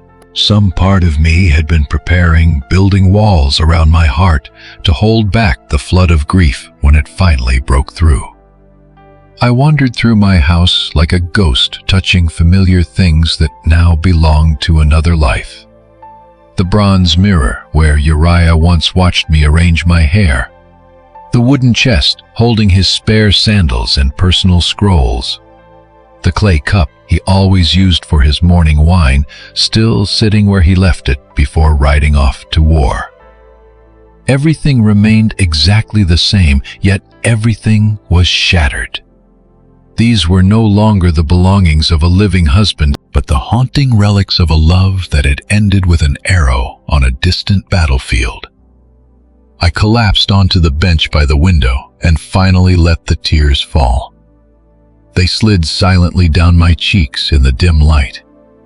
I wept not just for Uriah, but for the innocence that died with him and the simple happiness we once shared before a king's lust destroyed our quiet world.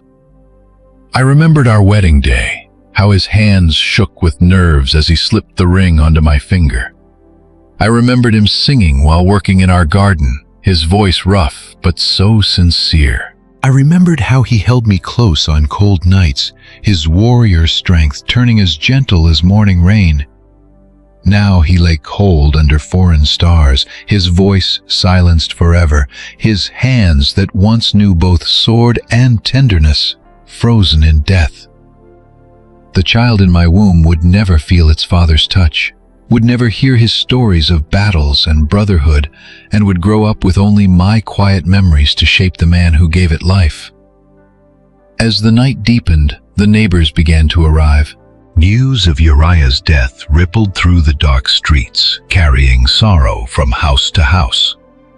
The women came first, bringing food and hollow comfort, their own eyes wet with tears for a good man.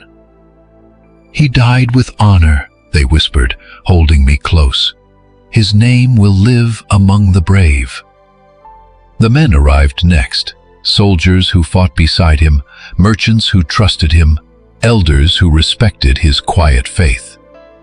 They crowded into my small house, turning my private agony into public mourning. But surrounded by friends and neighbors, I felt completely alone. They grieved for the brave Uriah they thought they knew, the faithful soldier, the honest neighbor, the man who kept his word and honored his sacred commitments. Only I knew the devastating cost of his faithfulness, the price his integrity demanded. I could never tell them that his honor had sealed his doom. I could not explain that his refusal to yield made him dangerous to a king's dark secret. I could never reveal that the child I carried was both the cause and consequence of his death. So I accepted their comfort and kept my silence, playing the part of the grieving widow, while the burning truth ate away at my chest like acid. The ritual requirements of mourning gave structure to the empty, shapeless days that followed. There were garments to tear and ashes to scatter in my hair, prayers to recite at appointed hours. These familiar ceremonies gave my grief a framework, a way to survive the terrible emptiness that loss creates. For 7 days I sat in sackcloth, while friends and family came to share my sorrow. 7 days I ate the bread of mourning and drank my tears. 7 days I listened to stories of his goodness, knowing I could never tell the real story. On the 8th day, my formal period of mourning ended. The neighbors returned to their own lives. The borrowed dishes were washed and sent back. My house fell dead silent again. I washed the ashes from my hair and put on clean clothes, but the grief remained settled deep in my bones like winter cold. I walked through the empty rooms, starting the slow work of deciding what to keep. I would give his armor to some young soldier who couldn't afford his own. His tools would go to a craftsman just beginning his trade. His scrolls would find a home with scholars who would honor them. But there were things I simply couldn't bring myself to give away. His favorite cloak, which still carried the faint scent of his skin. The small wooden horse he carved on quiet evenings, its surface worn smooth by his hands. The ring he wore on campaign, a simple band that circled his finger through 100 battles. I wrapped these carefully, placing them in the chest with my most precious things. Someday, when my child is old enough to understand, these keepsakes will tell the story of the father who died before birth could ever make him real. As night fell on that 8th day, I stood at my window once more, looking out over the flickering lights of Jerusalem. Somewhere in that palace, David waited. He would send for me soon. My old life was destroyed by one fatal mistake, and now I wondered if redemption was even possible. Soon I'd trade this quiet home for a cold palace. My silent grief exchanged for the tangled, heavy life of a king's wife.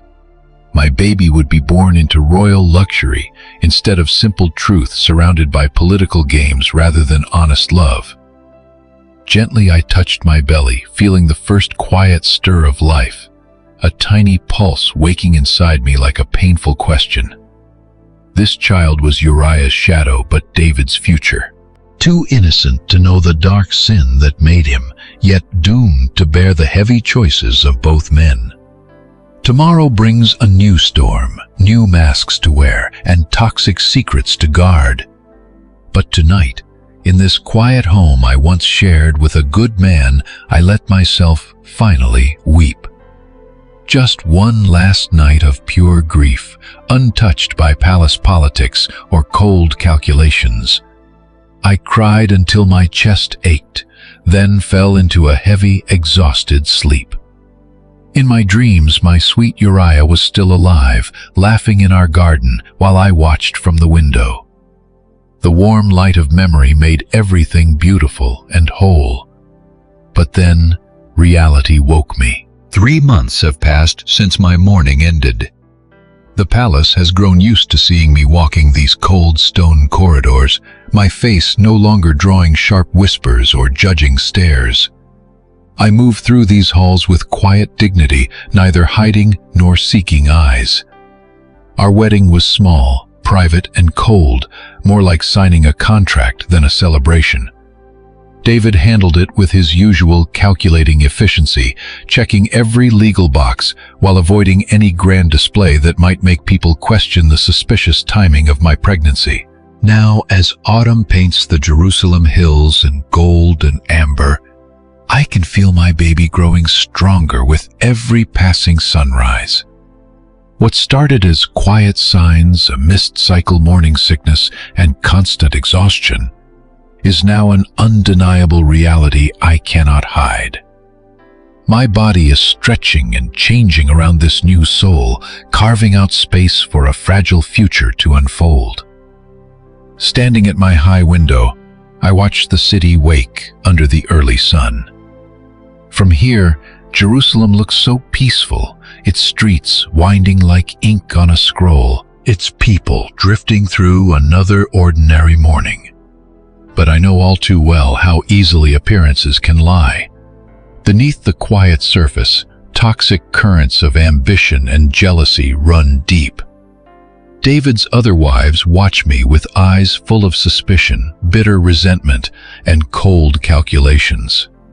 A few welcomed me with warmth, some kept a polite distance, while others showed nothing but pure, burning hostility. I don't blame them. Life in a royal household is a fragile trap where the king's favor dictates your survival and your children's future. My sudden arrival ruined their comfortable structure. Now the innocent baby in my womb only threatens their power even more. If I bear a son, he'll have a rightful claim to the throne, threatening David's other heirs. If a daughter, she'll just be a political pawn for future alliances. In this court, any change brings lethal danger. Resting my hand on my heavy stomach, I feel that sweet, familiar flutter. This little one loves the quiet mornings, waking up with the dawn. These moments are our private sanctuary, a silent bond between mother and child that no politician can ever touch. "What kind of world am I bringing you into, my sweet baby?" I whisper into the dark. "What part will you play in this tragedy?" A soft knock shatters my thoughts. I call out, and a young servant slides in bearing a tray of fresh bread, fruit, and watered wine. "The king sends his morning greetings," she says softly. "He wants to ensure your comfort." David's intense care has shocked the entire palace, and frankly, it shocks me too. He visits my chambers every single day, asking about my health, hovering to ensure I want for nothing. To the court, he looks like a doting, devoted husband. But in my heart, I constantly wonder if his gentle care comes from real love or just clever political survival. Maybe it's both. "Tell the king I am well," I instruct the girl. "Everything is fine." The girl bows and slips away, leaving me alone with my cold breakfast and heavy thoughts. I tear the bread slowly, trying to enjoy the warm food on this chilly morning. These fleeting moments are my only escape, tiny islands of peace in a life entirely controlled by powerful men. Then a knock sounds. It is Nathan the prophet, his old face, kind yet deeply serious. I have grown to cherish his presence, Unlike the palace sycophants who speak only in rehearsed empty flattery, Nathan speaks with a raw honesty that can either heal you or cut you to the bone. "Good morning, my lady," he says, taking a seat. "You look radiant. The child brings you peace." "I pray so," I answer. "Every day brings new fears and new changes. I never knew how much a single life could rewrite your entire world." Nathan nods gently. "Children always reshape our lives before they even draw breath. This child is no exception." We sit in quiet understanding, watching the pale morning light crawl across the floorboards. Nathan has a rare gift for silence. He can offer profound comfort and wisdom without uttering a single word. "I have been thinking about what to name the baby," I say. "David wants a royal name if it is a boy. If a girl, something beautiful and full of grace." "Names have immense power," Nathan warns. "They define who we are, set expectations, and bind us to our past. Choose wisely." His warning cuts deep. In this vicious court of royal heirs, even a simple name can carry deadly political weight. A son's name can declare his right to rule. A daughter's name can turn her into a more valuable prize. "Sometimes I worry this child will never truly be mine," I confess softly. "Will the crown steal him before I even hold him?" Nathan's gaze softens. Every baby belongs first to God, then to themselves, then to their mother. Kings and empires must wait. Difficult days. His warning hung heavy in the air. Did he foresee more tragedy for our broken house? The prophet fell silent, looking inward, as if searching the heavens to see if grace could truly follow such a devastating sin. When he finally broke the silence, his voice carried a heavy mix of absolute certainty and deep sorrow. "This child will know immense blessing and deep sorrow," he whispered. Like any child born into a fractured dynasty, his life is already chained to the terrible choices we made before his birth. Yet he would have the power to choose his own way to rewrite a tragic family legacy. Still, a cold dread gripped Bathsheba despite the warmth of the morning sun. What did he mean? What choices? What sorrow? But the prophet was already standing, his face sympathetic, but completely shut to any further pleas. "Trust in God's goodness," he said. "Whatever comes, remember that love outlasts our worst failures, and mercy flows far deeper than human judgment." With that, he departed, leaving Bathsheba alone with unanswerable questions and a quiet, nameless terror about what was to come. She stood by the window, watching the city below, while her unborn child stirred. Somewhere in the palace, David met with his advisors, both of them carrying the heavy weight of their shared guilt. They were making choices that would scar the kingdom for generations. Outside Jerusalem's walls, armies marched and empires collapsed under the weight of human ambition. All of it driven by a desperate hunger for power. But here, in this quiet, hidden chamber, a new life prepared to enter their fractured world. Despite the looming trials and prophesied sorrows this innocent child would be born into, desperate hope and a prayer for redemption, and the fragile belief that grace could still triumph over their past. Bathsheba pressed her hand to her womb, feeling the gentle answering kick of a tiny hand or foot. This child was real, breathing, and completely separate from their sins and prophecies, for now that had to be enough. The future would unfold on its own. Today she would simply hold on to this fragile miracle, praying that love and mercy would prove stronger than the consequences of their fatal mistake. Their baby arrived on a cold night as winter rain drummed against the high palace windows like a relentless reminder of their past. Bathsheba labored through the dark hours before dawn, surrounded by skilled midwives and the quiet prayers of women who knew the painful road to bringing new life from brokenness. Outside, David paced the stone corridors, his royal composure shattered by an overwhelming guilt and anxiety that terrified him.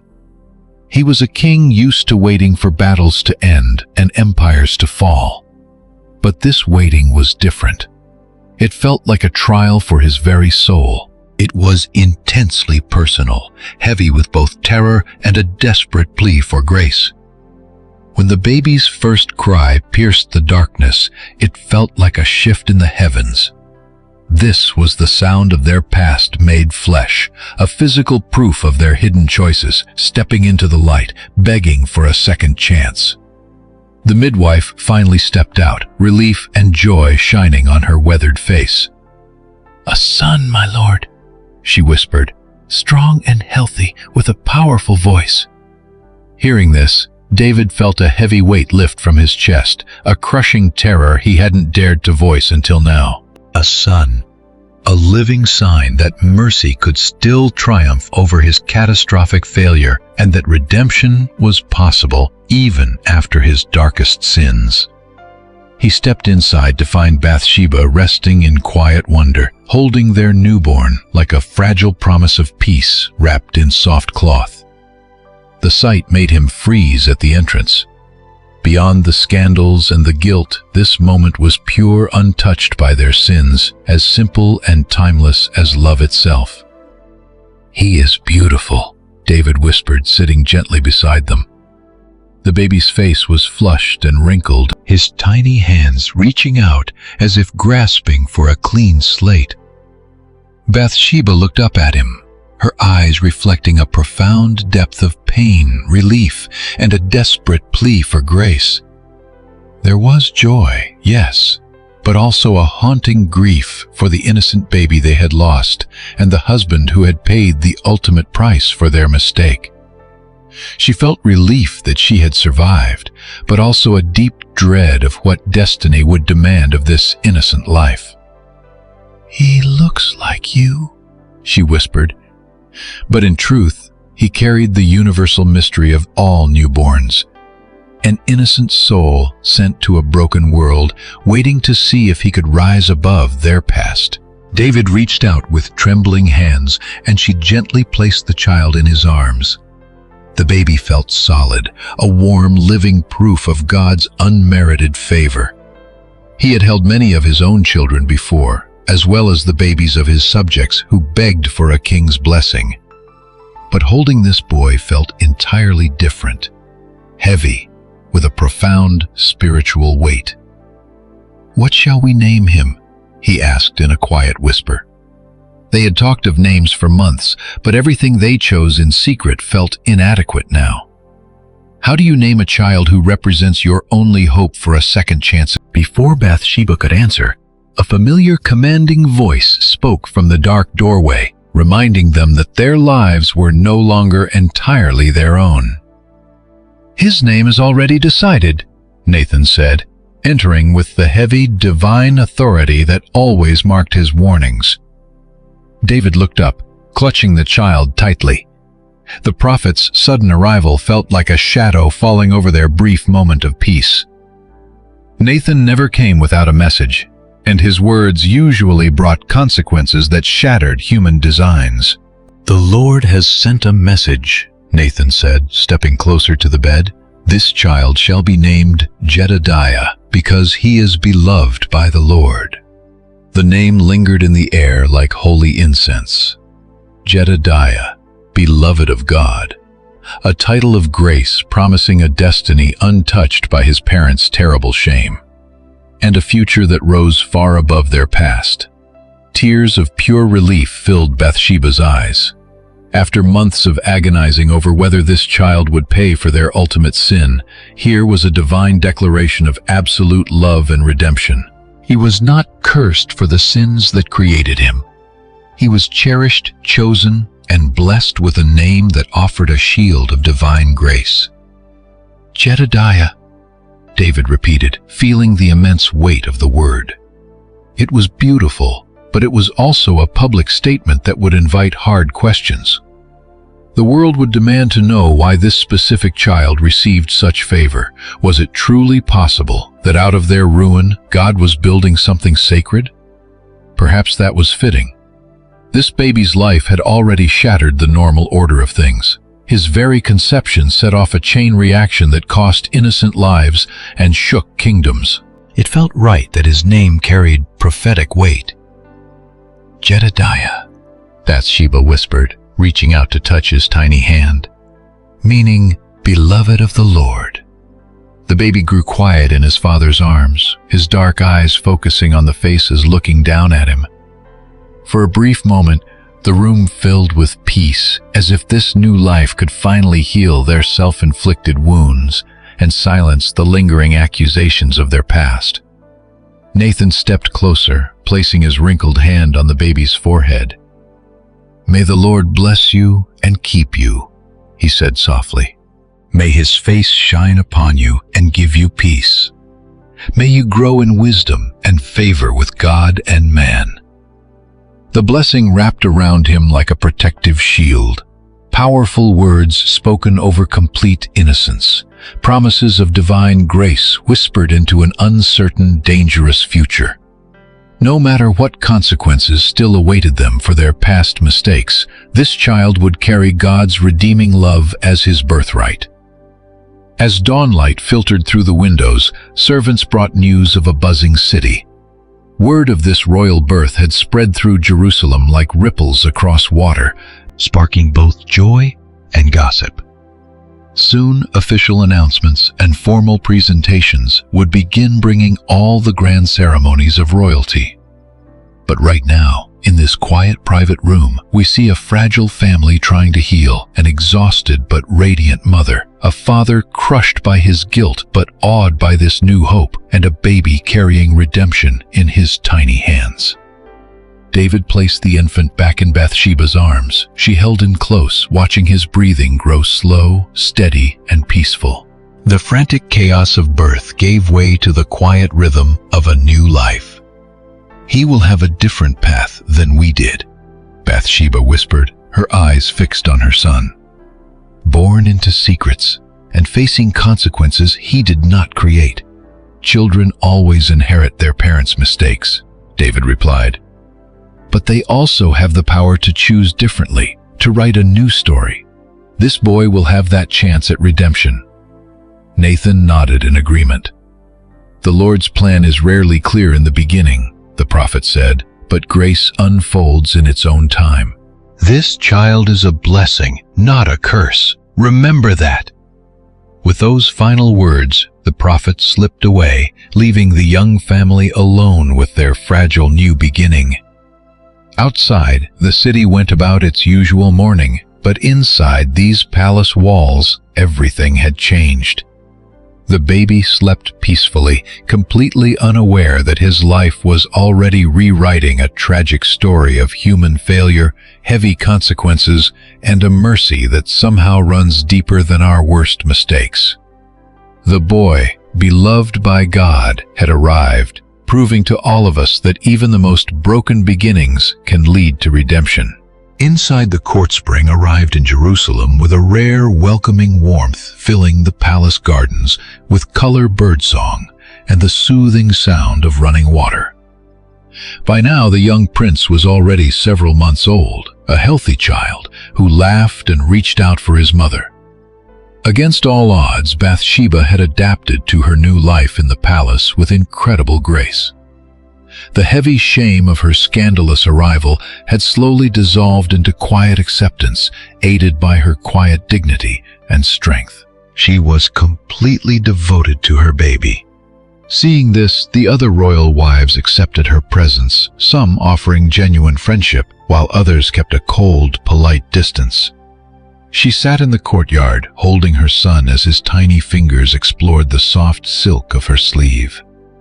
Around them, palace life moved in its usual patterns. Servants rushed by, and court officials gossiped in hushed, secretive tones. Musicians prepared for the night's feast. But beneath this peaceful surface, Bathsheba had learned to read the invisible, dangerous undercurrents of the royal court. David's court was a minefield of hidden motives and fragile loyalties. Every single conversation carried a double meaning. Every look was analyzed. Every fragile alliance shifted with the unpredictable winds of the king's favor. She knew exactly where she stood. As the mother of the boy the prophet called beloved, she held a dangerous power. Her position was highly favored but incredibly risky. The promise of his future had marked him from birth, painting a target on his back in a ruthless world where rival princes were routinely seen as threats to be eliminated. "He grows more handsome every day," noted Michal, David's first wife, sitting down beside her. Her tone was warm, yet guarded, as it always was when speaking of the younger wife's child. "The Lord has been merciful," Bathsheba replied carefully, knowing how to guard her tongue in a place where every word was a test. Michal reached out, and the infant gripped her finger with surprising strength. "He has his father's strength." She smiled, seeming almost genuine. "David was just like that as a little boy," she added, but the comparison held a quiet warning. To grab for power was a dangerous trait. In this court, any prince who reached too high was seen as a threat to the throne. The baby was innocent, but his divine favor meant he was watched constantly. "He is far too young for such thoughts," Bathsheba whispered. "For now, he only needs his mother." Even as she said it, she knew it was a lie. He was barely a few months old, yet already an unwilling pawn in a ruthless game of succession, inheritance, and power. As other court women began to gather around them, lured by royal gossip and the universal love for a newborn baby, they smiled and offered motherly advice, pretending the shadows of the past had completely vanished. Our chat was pleasant and ordinary on the surface, but I noticed how they studied my son, measuring his progress against the other royal children, searching for any sign of the greatness Nathan's prophecy had promised. Abigail asked, "Has the king spoken of his plans for the boy's education?" Her question was casual but pointed. "It is early yet," I replied, "but his father wants him to learn both the arts of war and the ways of peace. A future leader must understand many things." That phrase, future leader, hung heavily in the air, acknowledging what we all knew but never said aloud. All of the king's sons had potential, but some held more than others. My Jedidiah's divine blessing gave him an edge that birthright and political games could never touch. Right then, as if summoned by our words, David walked into the courtyard, his presence instantly shifting the room. We rose respectfully, but he waved us to stay seated. His eyes locked only on me and our child. "How is our young prince today?" he asked, reaching down to take Jedidiah from my arms. My baby was used to his visits, smiling and reaching up to grab his father's beard. "He grows stronger every day," I answered, watching their bond with deeply mixed emotions. David's love seemed genuine, but I knew royal affection is always complicated by the struggle for succession. "Good," David said, bouncing him gently. "Strong sons make strong kingdoms. Israel needs leaders ready for whatever the future brings." Beside us, the other wives quietly exchanged quick glances.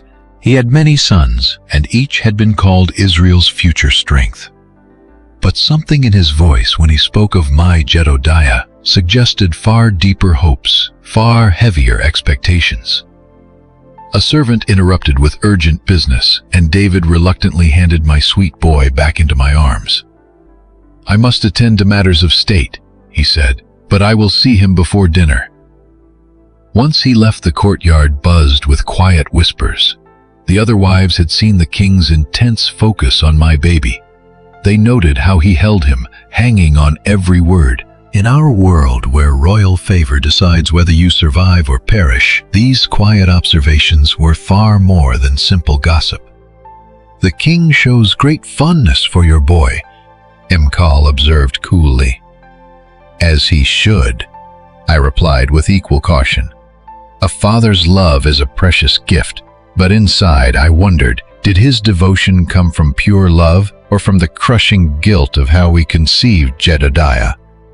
Our boy was the living proof of choices that had cost lives, yet he was also proof of a divine mercy that could turn our ruin into a blessing. As the evening drew near, the courtyard slowly emptied. I was left alone with my thoughts. Jedidiah had fallen asleep in my arms, his tiny face so peaceful, so innocent, completely blind to the heavy currents swirling around his young life. I thought of Uriah, who would never see this child, and I thought of David, torn between love and cold calculation, between real devotion and royal duty. I thought of myself, trying to survive a world where every mistake demands a price I still barely understand. But mostly, I thought of Jedidiah carrying such heavy expectations. No matter what lay ahead or what trials waited as he grew toward his destiny, he would always be my baby first. Loved by God, but adored by the mother who brought him into this world through pain, love, and mysterious mercy. As the sun set over Jerusalem, painting the palace walls in gold and rose, I knew the evening meal would bring back all the cold games of royal politics. But for now, in this quiet courtyard with my sleeping baby, I let myself just be a mother holding her son, finding peace in the simplest human bond. Then the nightmare began. The illness, the sickness, struck without warning on a bright, beautiful morning. Jedidiah had been feeding normally, playing with the bright cloths he loved, gurgling along to my lullabies. Then, in a single heartbeat, our world shattered. I noticed it first when he refused his morning milk, turning his head away from my breast. His skin felt burning hot, far warmer than the healthy warmth of a sleeping baby. When I pulled him close, his usual energetic squirming was gone, replaced by a terrifying, heavy limpness. "Get the physicians, now!" I ordered the servant. Instantly, the terrifying news raced through the palace with the cold speed of a royal crisis. Within the hour, the city's finest healers crowded into my chamber, their faces grim as they examined my fading little boy. "The fever is burning him up," the chief healer told me. "We will try cooling baths, herbs, and urgent prayers to save him." But his eyes betrayed his fear. I knew some sicknesses simply defied all earthly cures. David rushed in as they prepared the medicine. One look at our son's flushed face and gasping breath told him everything. This was no ordinary baby fever that would pass. This was something darker, deadlier. "What can be done?" David demanded of the gathered healers, desperately demanding answers they did not have. "We will try everything, my lord," the chief physician offered quietly. "But ultimately, his life rests in hands higher than ours." Their careful words could not hide the terrifying truth. My sweet Jedidiah was dying. Medicine had reached its limit, leaving us with nothing but desperate prayers and fading hope, clinging to a divine mercy we couldn't control. David sent the healers away, but stayed by the bed, staring at our son's face with raw desperation. His breathing was so shallow, his bright, happy eyes lost to the heavy darkness of the fever. "We should send for Nathan," Bathsheba whispered. If this was their punishment, they needed to know, but David refused to surrender. "Not yet," he insisted. "First we fight." First they had to pray, exhausting every desperate plea to undo their fatal mistake. Thus began the darkest days of Bathsheba's life. She never left her baby's side, cradling him through the fever and praying that some form of mercy would ease his painful breathing. Doctors came and went with useless medicines, but the innocent boy remained trapped in limbo, neither recovering nor fully slipping away. Yet there was no improvement. Desperate for redemption, King David did the unthinkable. The mighty ruler stripped off his royal robes, begging God for a second chance. He refused all food and water, collapsing onto the cold stone floor of his private room, completely broken by his own guilt. Dressed in rough sackcloth, he begged for mercy with a desperation that looked like madness. His court watched in shock as their fierce king begged like a common beggar. State matters were ignored, and urgent visitors were sent away. The entire empire held its breath as a guilt-ridden father wrestled with God, trying to save his son from his own sins. "My lord, you must eat," his servant urged on the third day. "Your strength is failing." But David whispered back, "The kingdom can wait." "My dying son cannot wait," David groaned from the floor. Meanwhile, Bathsheba split her time between nursing their fading child and watching her husband's agonizing guilt. She had never seen him so utterly broken, stripped of pride, pleading for a lifeline. He was bartering with God, hoping to pay any price to save his boy. On the fourth night, the child's fever spiked dangerously high. Then Nathan arrived. The holy prophet entered silently, bringing a heavy weight of divine judgment into the quiet room. He checked the baby, then looked down at the weeping king, and finally at Bathsheba, who sat frozen beside the cradle. "The Lord's decree cannot be bargained away," Nathan whispered. "The consequences of your choices cannot be undone." David looked up, his face hollow from starvation, his eyes burning with a desperate plea. "But surely God can show mercy. Can love not triumph over my judgment?" Nathan looked at him with deep pity. "Some mistakes run too deep. Even sincere repentance cannot erase the heavy price of your actions." The truth hit them like a physical blow. This tragedy was not random bad luck. It was the bill coming due for their past sins. It was directly tied to the secrets they buried months ago. Bathsheba felt a cold dread settle deep inside her soul. The baby's suffering was a direct consequence, the inevitable debt of adultery and murder that had shadowed his entire existence. This innocent life would pay for his parents' fatal errors. "How much longer?" she asked quietly. Nathan's eyes filled with deep sorrow. "Not long now. Tonight, or perhaps tomorrow. God is merciful, and the boy will not suffer much longer." He left them alone with their dying child and the crushing realization that no amount of tears could erase the debt written in the ledger of divine justice. David finally stood up from the floor, walking slowly over to his son's cradle. He cradled the barely breathing boy in his arms, holding him close. For a brief second, they looked like a normal, loving family trying to shut out the encroaching darkness. But love could not halt the judgment. Even a king's tears could not rewrite the devastating consequences of past choices. Their longest night had begun.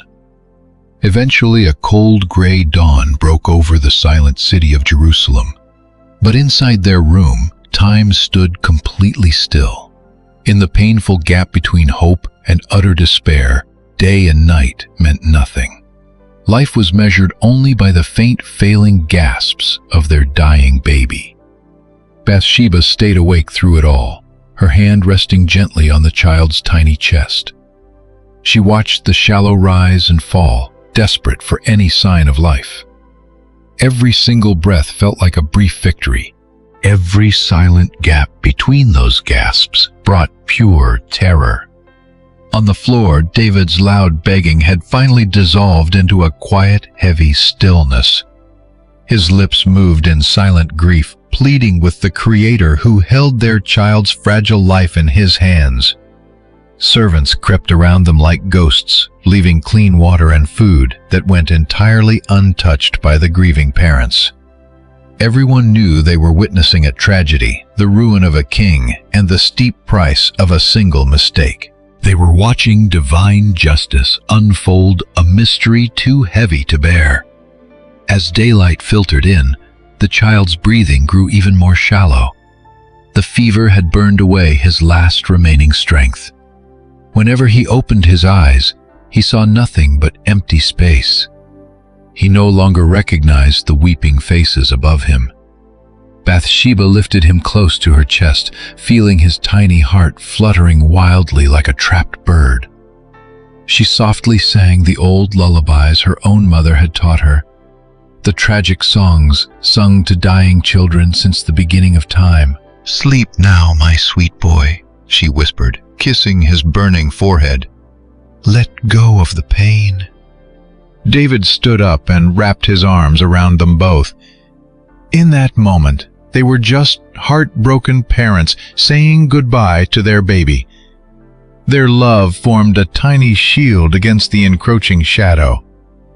"He is so beautiful," David choked out through his tears. "Even now, he is so precious." The baby's breaths grew far apart, with terrifying pauses in between.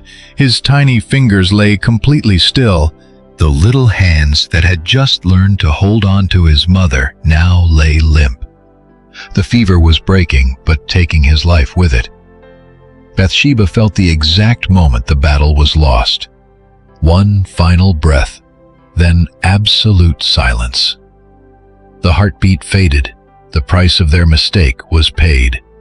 The tiny spark of life in that frail little body finally went out. "He is gone," she whispered, stating the heavy truth they already knew. David's shoulders shook under the weight of his quiet tears. His royal crown, his mighty army, and all his wealth were useless against this crushing loss. Death took his boy despite his desperate prayers. But as we will see, this tragedy was not the end. He dried his eyes, stood up slowly, and looked at his lifeless son with deep sorrow, but the frantic panic was gone. "He cannot return to me," he whispered, "but I will go to him." It was a moment of pure surrender. This broken father believed death was only a painful pause. Somewhere beyond this world, the innocent child rested in peace, completely free from his suffering, safe in eternal peace. Bathsheba cradled her baby's cold body, trying to memorize his weight and the shape of his tiny hands. She felt his cold cheek against hers. These were the final moments of closeness with the baby she had carried, birthed, and desperately tried to protect. "We have to prepare him," she finally said, keeping her voice steady even as tears silently streamed down her face. Preparing the dead brought a strange, painful comfort. They washed the child's tiny body with gentle hands and dressed him in the finest royal linens. They wrapped him in fragrant spices for his burial. Every single touch was a quiet act of love. It was their last gift to the baby, who had brought them so much joy and agonizing pain. Soon, news of the young prince's death quietly swept through Jerusalem. The city that once celebrated his birth now wept. They knew this loss was more than just a typical tragedy, it was a heavy judgment. This little boy, born under a dark shadow, yet marked for a special destiny, had vanished from the world almost as quickly as he arrived. They buried him at sunset as the shadows stretched over Jerusalem. A quiet group carried the tiny wooden casket toward the royal tombs. Here the baby would rest alongside mighty rulers who had lived for decades, not mere days. The prophet Nathan spoke into the gathering darkness. His words echoed over the silent crowd. "The Lord gives and the Lord takes away. Blessed be his name. This beloved child returns to his Creator. His short life was not in vain, but part of a plan far bigger than us." As the dirt fell over the casket, Bathsheba felt a shift inside. The sharp sting of losing her baby would linger forever.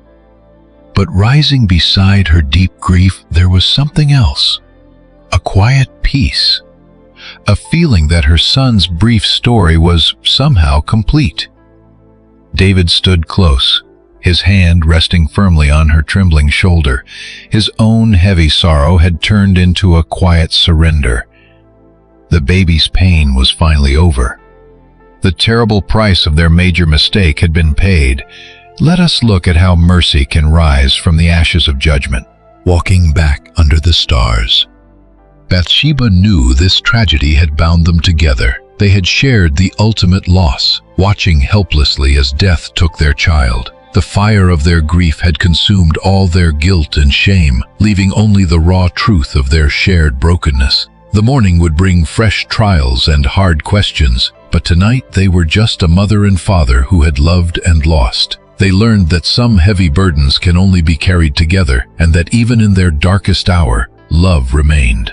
Their boy was gone, but he left behind a beautiful truth. Even the shortest lives can hold eternal meaning. Love outlives the grave, continuing long after the heart stops beating. Finally, a new beginning was rising out of the deep darkness. Light returned, soft as dawn, over the hills of Judah. Hope slowly crept back into the palace, and Bathsheba was with child once more. This time, the palace whispered of blessings, not a curse. David was changed. The heavy toll of his past sins was etched on his face, but wisdom now filled his soul. He cared for Bathsheba with a quiet tenderness, desperately guarding this fragile new hope. His hands, once calloused by a shepherd's staff and battle swords, now held her gently, the touch of a man who knew the devastating cost of his own mistakes. The months went by like a slowly answered prayer, and Bathsheba grew stronger with each passing day. She walked the palace halls with quiet grace, her hand resting over the new life inside her. The servants watched with deep respect, having witnessed her immense pain and dignity. She had walked through the fire and emerged scarred but beautifully refined. When her labor began, it felt like the welcome rain after a long, dry season. David paced the halls while the midwives worked. This time there were no frantic bargains with God, no desperate pleading. He simply waited, knowing that true redemption comes in its own time. At dawn, the child arrived, a strong, healthy baby boy whose cry filled the room with the music of hope. Bathsheba held him close, her tears blending joy with painful memories. This baby could never replace the son she had lost, but he brought a fresh promise and a divine purpose for the future of Israel. David stepped into the room as quietly as a shepherd tending his flock. He looked at his newborn son with pure wonder, seeing not just an heir, but a beautiful second chance. The baby gripped his thumb tightly, as if claiming his future. The palace celebrated with quiet joy. There was a feast, but it carried the sobering weight of hard-won wisdom. The music spoke of mercy and redemption rather than easy victory. In those quiet days, David wrote new songs of praise, songs that honored both the justice and the deep mercy of God. Bathsheba recovered slowly, drawing on the quiet patience she had gained through suffering. She fed her baby in the dark hours before dawn, while the city slept peacefully under the stars. These precious moments belonged to her alone, a sacred time between a mother and the new life she brought into the world. The baby grew strong and active, his bright eyes taking in everything around him. When this baby smiles, those broken parents see a flicker of hope, a future brighter than their scarred past. David whispers ancient prayers to him, teaching the boy holy names before he can even speak. Bathsheba watches her husband cradling their son, seeing a man completely transformed by grace. The king who once stole another man's wife now surrenders his own heart. He tells the boy stories of old, of Abraham, Isaac, and the burning bush, and of a young shepherd who killed a giant with nothing but smooth stones and raw faith. Nearby, the court women whisper about Bathsheba's quiet transformation. No longer just a beautiful secret captured from a rooftop, she is now a woman of profound strength. When she speaks, her voice carries the hard-won weight of someone who survived devastating shame and grief without breaking. As the months pass, the child grows strong. His innocent laughter fills the very corridors that once echoed with dark, murderous conspiracies. David finds joy in guiding his tiny, wobbling steps across the cold, polished stones of the throne room. Every little milestone offers proof that mercy can heal the deepest wounds. Slowly, the child's sweet presence begins to rewrite the bitter atmosphere of the court. Hardened nobles, accustomed only to whispers of war and tax, stop to watch him play. Even the most ruthless soldiers soften when the boy toddles past, his tiny fingers reaching for the bright, woven wall hangings of the palace. For Bathsheba, this new season of motherhood brings a healing she never thought possible. This second chance at being a mother revives a love she thought died with her first baby. She uncovers an inner resilience she never knew she had. It is a fierce, protective love, ready to move mountains to guard this fragile life. David names his son Solomon, meaning peace. It is a name chosen out of quiet hope, not their dark circumstances. A bold statement of trust in a future free from bloody conflict. Cradling his boy, the old king feels the same pure wonder he knew as a young shepherd boy tending sheep under open skies. This baby represents far more than just personal comfort for two broken souls. His birth signals a new era for Israel, though no one yet knows what immense destiny lies hidden inside this infant. For now, it is enough that love has bloomed in a family once poisoned by regret. When the prophet Nathan returns to the court, he brings a message of peace instead of condemnation. His lined face wears the warm smile of a messenger bringing sweet relief straight from the throne of God. The sentries quickly show him inside, remembering how his past warnings of doom came horribly true. David welcomes the prophet into the very room where his dark secrets were first exposed. Yet today, a cradle rests nearby, and sunlight pours through windows that once felt dark with God's heavy anger. The ruler stands to honor God's messenger as he walks closer. Nathan looks down at the sleeping baby, his eyes widening with a sudden, deep realization. He glimpses something hidden from everyone else. A massive destiny written in a face still soft with babyhood.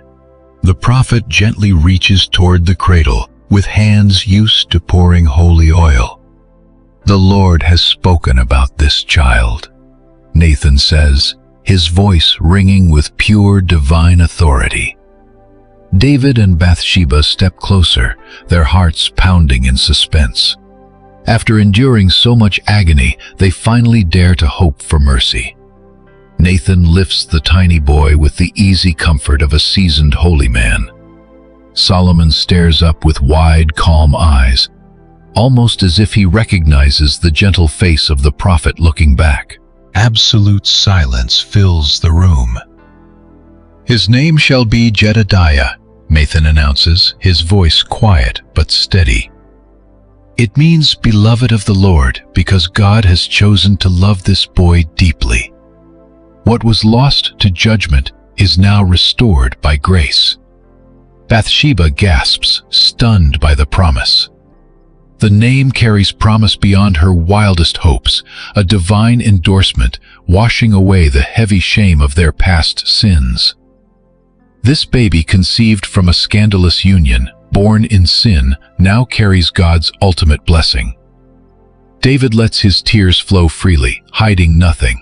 The man who once begged in the dirt for his dying baby now stands in absolute awe of God's grace. Truly, redemption arrives in ways we never dare to ask, especially when we assume we only deserve punishment. The prophet continues, speaking his words glowing with a divine hope. This boy will build what his father never could. While David's hands are bloodied by war, Solomon will rule in peace. The magnificent temple the king desired will rise under his son's wise leadership.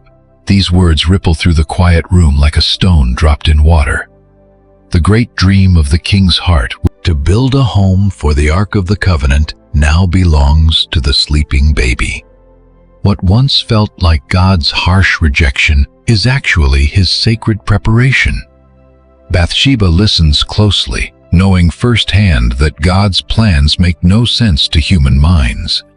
Her first baby died despite agonizing prayers and fasting. Now, her second son is given a blessing beyond belief. God's mysterious plan leaves her deeply humbled and amazed. Nathan foretells an incredible gift of wisdom, bringing a reign of justice and success.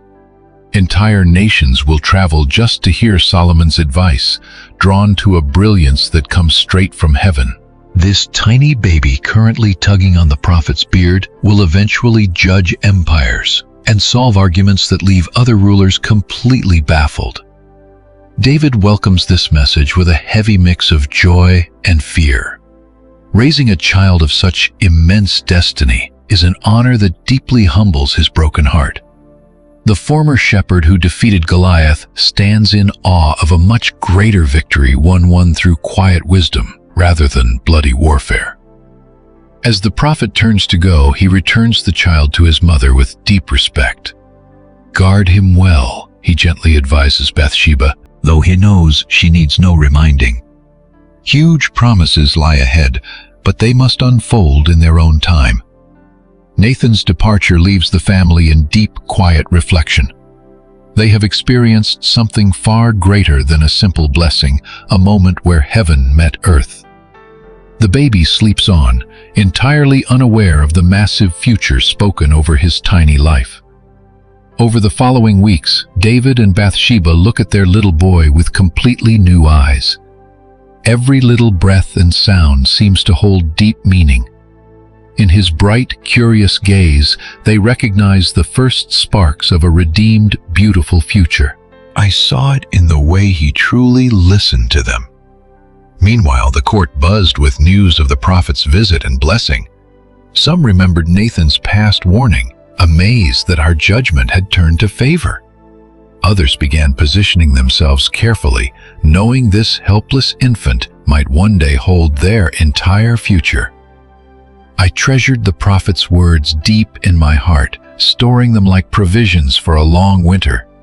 I had learned that redemption rose from suffering, that restoration followed loss.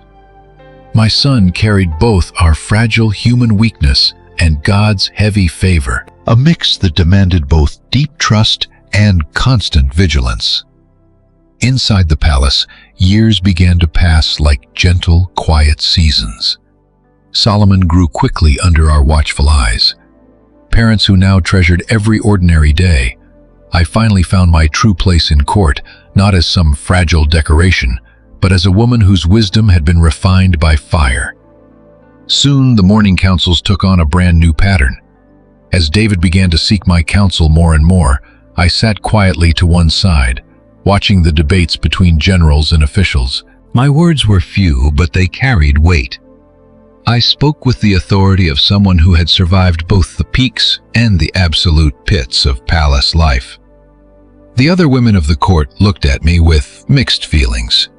Some envied my place as David's beloved, while others respected how I carried my past scandal and grief. No one could deny I had earned my place through sheer survival, not just beauty. During these long meetings, Solomon would play quietly at my feet, building small wooden towers or sketching on papyrus. Even as a little boy, he paid strange, sharp attention to the serious adult conversations around him. His bright eyes watched every speaker with an intensity that showed he understood far more than he should. David took such joy in teaching our son how to rule using gentle games. They would stroll through the quiet palace gardens while my husband explained how different plants need different care, just like people do. The boy drank in every single word, showing the focused heart of a born leader. I watched these moments between father and son with a deep, quiet peace. I saw David's real, uncomplicated love for Solomon, completely free from the toxic politics that usually ruin royal families. My boy would not have to scheme or destroy rivals to inherit his crown. but through the love of a father who finally understood what truly mattered. Around us, the palace ran smoothly, operating on years of routine. Servants who used to gossip about my shameful past now spoke with genuine respect. The very atmosphere around the halls had finally shifted, moving away from dark secrets and toward real, lasting peace. Even foreign diplomats visiting our court could feel the difference. Where they once saw a broken king haunted by his worst mistakes, they now met a ruler who stood firmly between strength and mercy. David's justice had grown deeper, softened by his painful walk through sin and redemption. Meanwhile, I slowly built my own network of trust within these cold stone walls. The serving women brought me their deepest worries, trusting I would listen without judgment. The scribes even sought my perspective on laws touching women and children, valuing my unique perspective on royal justice. My boy Solomon's education began quite early, not from dry textbooks, but by watching our government work every day. He learned his letters by studying state papers right beside his father. He practiced writing by copying holy psalms and official decrees. Math was taught through practical talk of taxes and army supplies. The boy became fascinated with the sacred feasts of Israel's calendar. He would watch, completely transfixed, as the priests offered up sacrifices, asking deep questions about the meaning behind every ritual. David shared the stories of our covenant with God, amazed by his son's natural spiritual depth. But I taught Solomon different lessons born from my own survival in the treacherous court. I showed him how to watch people, spotting the dangerous gap between their words and their true motives. These lessons would protect him as king from deceitful advisors and foreign rulers. Music filled our private family hours. David plucked his beloved harp, while I sang old sweet lullabies passed down from my own childhood. Solomon quickly learned to keep time with small hand drums. His incredible ear for melody was obvious to us even then. The songs that would one day carry his name started in those quiet family moments. Every holy festival brought a deep joy to our home. Solomon kept Passover with the solemn gravity of a child who felt the heavy weight of history. The Feast of Tabernacles was always a beautiful outdoor adventure, sleeping under branches, remembering our people's long years in the desert. By the time my son turned 7, his formal training began. The best teachers in the city fought to instruct the young prince. David selected them slowly, seeking true wisdom over mere knowledge, looking for noble men who would guide our son's soul, not just his brain. I absolutely insisted on having a say in who we chose. I interviewed every tutor myself, asking tough questions about their beliefs. My high standards shocked them, but David backed my decisions completely, without any hesitation. Those selected tutors quickly realized they were teaching no ordinary boy, but a child whose sharp questions cut right to the core of complex issues. Solomon's curiosity was endless, covering everything from basic architecture to the dark hidden motives of the human heart. His teachers struggled to keep up with his brilliant mind. Outside our chamber, the ancient rhythms of palace life continued all around us. Desperate people still begged for justice. Merchants bargained for wealth. Generals drafted defense plans. Yet the presence of this blessed child quietly changed everything, reminding us all that kingdoms only exist to nurture the fragile generation that follows. But the question of who would rule next crept closer, carrying my husband toward the winter of his life. Silver lined his hair, and his step grew heavy.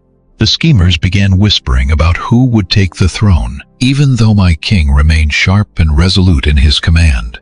Inside the palace, whispered secrets fill the halls. Courtiers gather in quiet corners, dreading the one false step that could destroy them.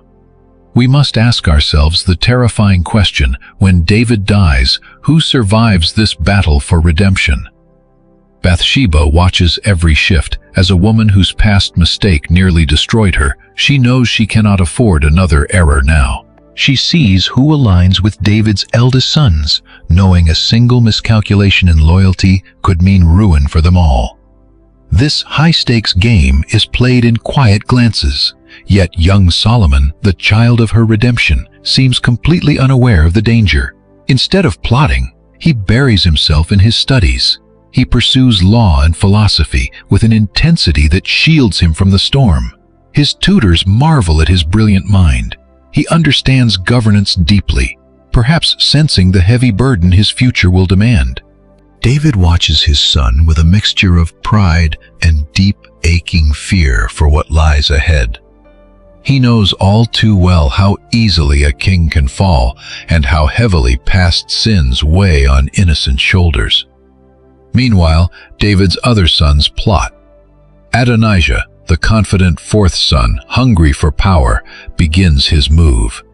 Backed by his mother Haggith, he carries the dangerous pride of a prince who believes the throne is his birthright. He courts the military, raising public support. But the ghost of Absalom's past rebellion still casts a terrifying shadow over them all. No one mentions the civil war, but they all know how easily one mistake can plunge the nation back into blood. They need peace, not another war between brothers. Now eyes turn to Bathsheba, seeking to exploit her fragile position. They probe for weaknesses, trying to see if she can salvage her family's future or fail them. She plays her hand perfectly, hiding her terror and plans behind a mask of cold neutrality. Surviving this long taught her to listen rather than speak. In this court, a single loose word is a death sentence. She lets others expose their greed, while she keeps her secrets safe, shielding her son from the blade of her enemies.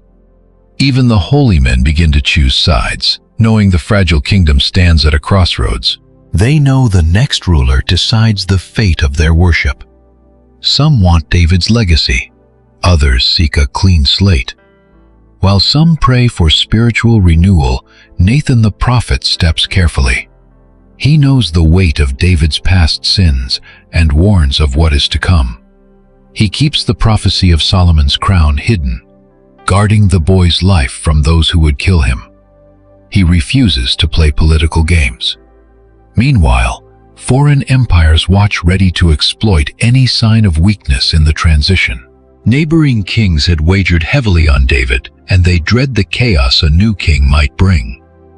Let's look closer. While empires watch for weakness, young Solomon is busy learning how a broken king still rules.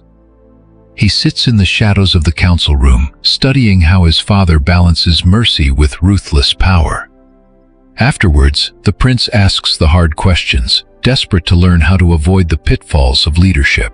The generals are trapped in a dangerous trap of loyalty. They swore oaths to David, but tomorrow is coming fast.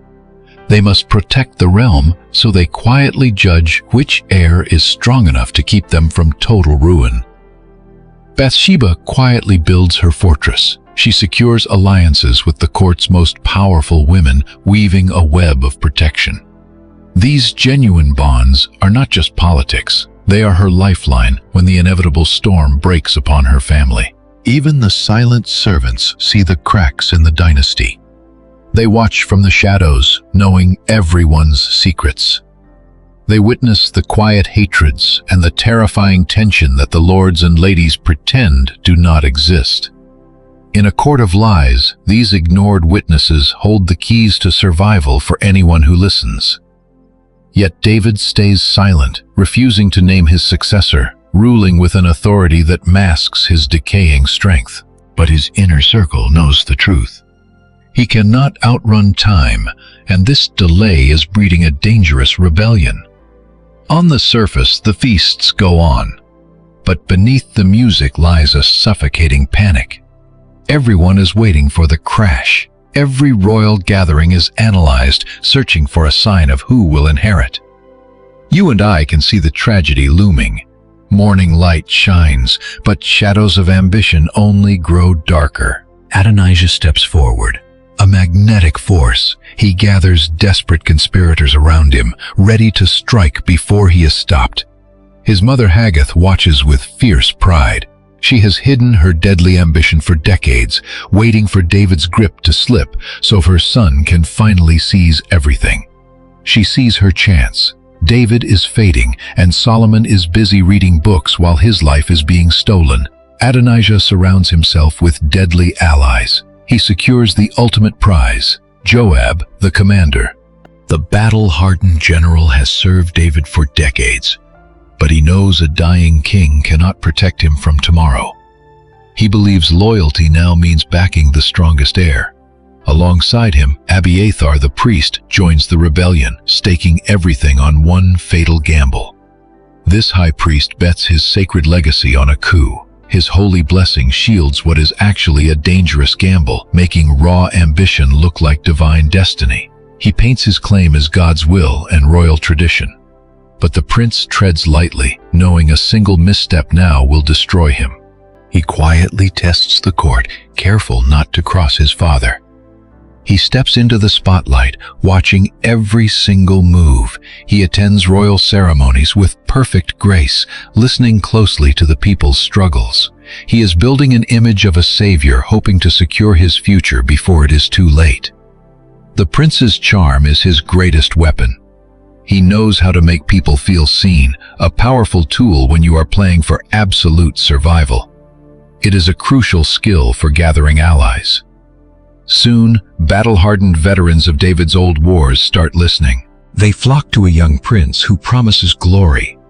But in the shadows, Bathsheba watches, knowing how quickly a dynasty can fall. She hides her terror behind a calm face. She sees how brilliant his plot is, and she knows that if Adonijah wins, her son Solomon will not survive the purge.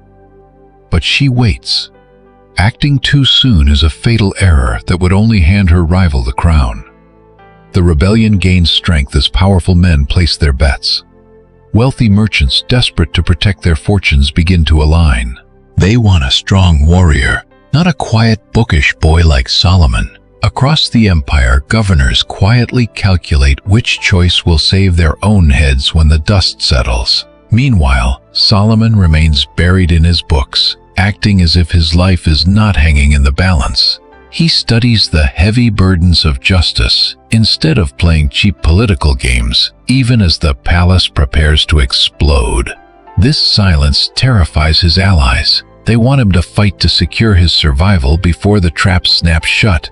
The aging king watches this unfold, torn between a father's love and the tragic mistakes of his past. He respects Adonijah's strength, but he remembers God's holy promise to Solomon. He cannot afford to make another fatal mistake. David's quietness isn't weakness, it is a dangerous calculation. But in the shadow of his silence, the palace is fracturing under suffocating tension. Even the palace staff walk on eggshells, knowing one wrong connection could doom them. A simple dinner seat becomes a declaration of war.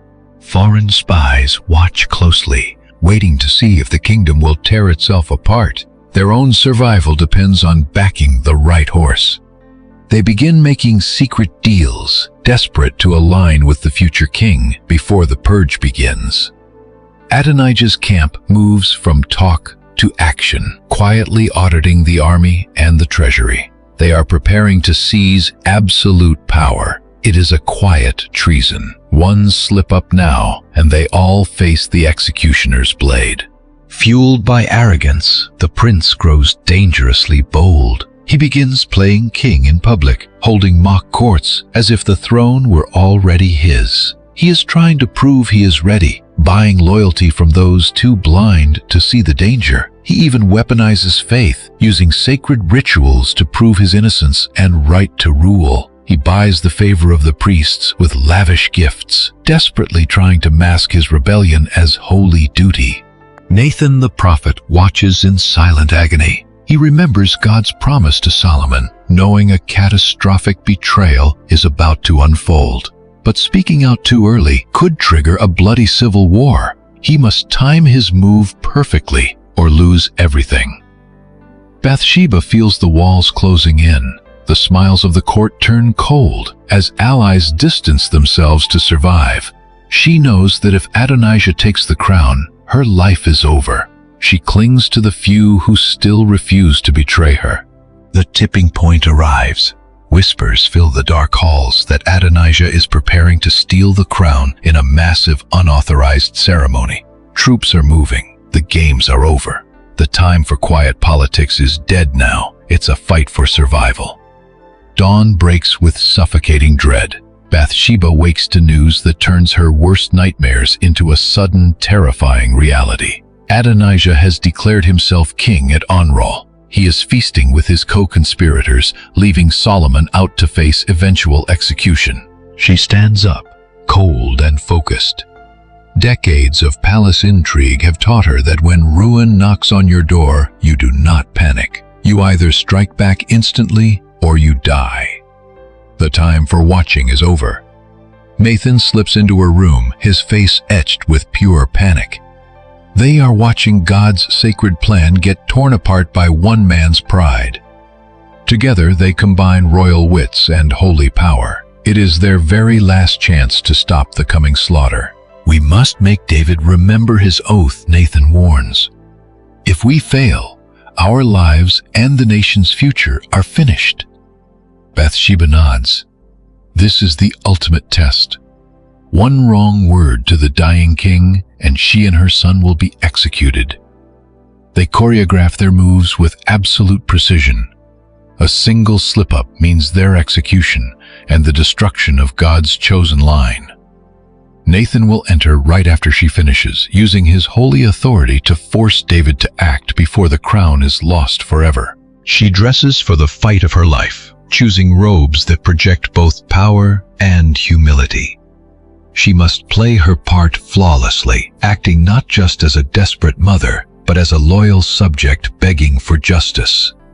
One wrong step means death. The walk to David's room feels like a march to the gallows. Silent servants step aside. She knows the stakes are high even if she can't foresee the future. You and I are watching a desperate mother carry the hopes of an empire and the terrifying fear of losing everything. David welcomes her into his private chambers, the quiet sanctuary where kings hide from the heavy burdens of the crown. He looks incredibly old now, crushed under the heavy weight of his past mistakes and decades on the throne. Yet his sharp eyes still flicker with life. Bathsheba approaches slowly, showing the quiet grace she learned to survive years of living under his absolute power. She bows deeply, then looks him in the eye. This fragile moment will decide if a divine promise can survive the mess of human failure. My lord the king, She starts, her voice trembling but resolute. You made a solemn promise to me before the Lord your God. You said, Solomon your son shall rule after me, and he shall sit on my royal throne. But now Adonijah has seized the crown, and you know nothing about it. Her words linger in the silent room. The old king's face tightens as he realizes how close his legacy is to completely shattering. Bathsheba watches him closely, waiting for the exact second he realizes he must act before it is too late. She lays out the cold facts, naming every traitor and rebel without letting her rising panic show in her voice. The truth is undeniable.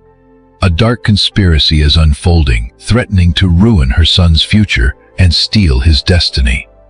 It could destroy the entire kingdom.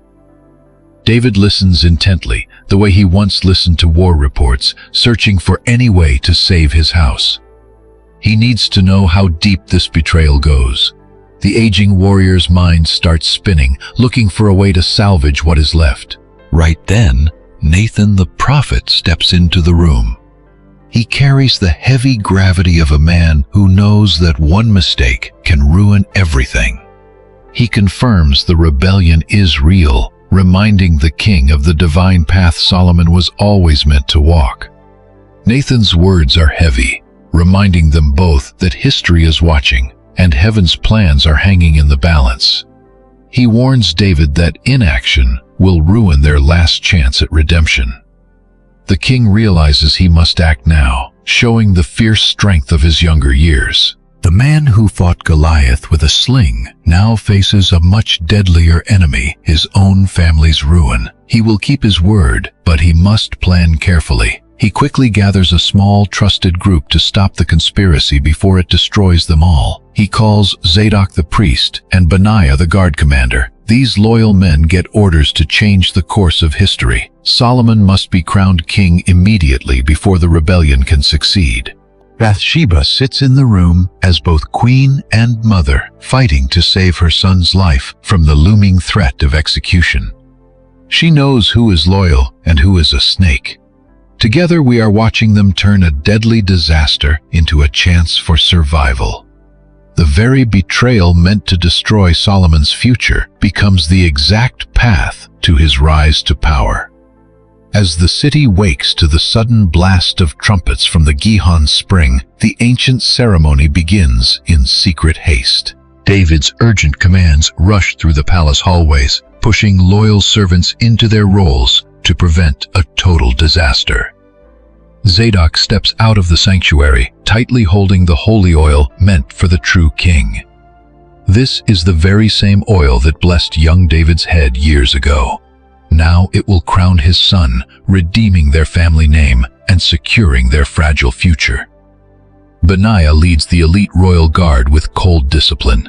These battle-hardened soldiers were chosen specifically for their absolute loyalty. They march as Solomon's heavy guard, showing everyone that this coronation is backed by the sword, not just a quiet prayer. Nathan joins them, his face dark with the solemn truth of what happens when a royal house falls into chaos. His presence proves this isn't just a dirty political play. It is a desperate fight to keep a divine promise alive.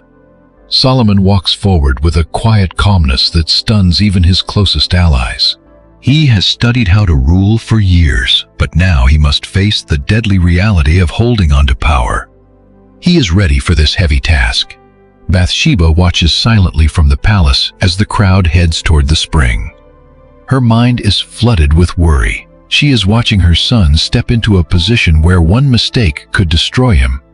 She knows the lethal weight of the crown. Meanwhile, rumors fly through the streets of Jerusalem as the coronation ground fills. People rush to watch, some out of true devotion to David's legacy, others just to see the drama unfold. Zadok steps forward and pours the oil, sealing the ceremony with the ultimate stamp of divine and earthly law. The oil runs down Solomon's face, marking him as the chosen ruler. This is the moment where everything finally changes. The old promises are finally real. A sudden wave of understanding and excitement sweeps through the massive crowd. Loud cries of "Long live King Solomon" erupt from the very people who were doubting his future just hours ago. The nation welcomes their rightful king with roaring joy. Horns blow and players strike their instruments, filling the air with sound. The thunderous noise echoes off the dry hills of Jerusalem, warning every traitor and rival that David's throne has a new defender. Meanwhile, at Enrogel, Adonijah feasts in total ignorance, completely unaware that his single mistake has just destroyed his entire life. His supporters raise their cups to a presumed king utterly blind to the fact that one fatal mistake has already ruined them. Soon, distant trumpets will shatter their illusion. The old general Joab hears it first, realizing their rebellion is already failing. Joab looks on in horror as his lifetime of loyalty is erased by one bad choice. He knows Adonijah's bid for power is dead. A messenger arrives with the devastating news of Solomon's coronation, instantly turning their joyful feast into a silent nightmare. Knowing King David ordered this himself crushes any hope of escape. Their fatal gamble has left them completely exposed. The true king has spoken. Adonijah's conspirators scatter like frightened birds, desperate to save themselves from the coming wrath. The prince is left alone with his ruin. In a single heartbeat, his grand ambition shatters, leaving him begging for a second chance. Solomon's very first decision reveals the famous wisdom that will define his reign. Instead of executing his brother, Solomon offers conditional mercy. Can a traitor find redemption, or is his fate already sealed? The young king returns to a roaring Jerusalem, where the triumph of his rise fills the air. Crowds line the streets with palm branches, paving a path of absolute honor for their new ruler. Children run alongside the procession with joyful laughter, while an exhausted King David welcomes his son to the throne room with deep relief. David's eyes fill with tears of gratitude. His lifelong promise has been kept, and the fragile transition of power has finally begun. Bathsheba enters the hall with quiet grace. Her son's narrow escape from death has secured her own survival as well. The mother who once wept over a lost child now watches her surviving son crowned, finding redemption after years of grief. Inside the palace, courtiers quickly shift their loyalty. Those who stood by Solomon now find their faith rewarded. Meanwhile, those who backed the wrong prince desperately search for mercy, realizing how quickly a political misstep can end their lives. Night falls on a changed Jerusalem. Solomon now sits on the throne as the anointed ruler of Israel. But as you and I look at his future, we must wonder if this young king can avoid his father's tragic mistakes. Peace finally settles over the capital. Solomon begins the difficult work of governing, turning fragile promises into a secure kingdom. The young monarch moves with quiet caution, securing his power through careful planning rather than violent outbursts. His first true test is deciding what to do with the traitors. Will he offer them redemption or total destruction? He separates the mastermind conspirators from the ordinary followers, showing the rare discernment that will soon make him famous. He offers mercy to those who were misled, but the old general Joab presents a far more dangerous threat. Joab served King David for decades, making his betrayal incredibly complicated. Solomon must weigh a lifetime of heroic service against a single fatal act of treason. Athar the priest is banished instead of executed. His sacred office spares him from the sword. This shows Solomon's deep respect for God, allowing a fallen priest to find a quiet path to redemption.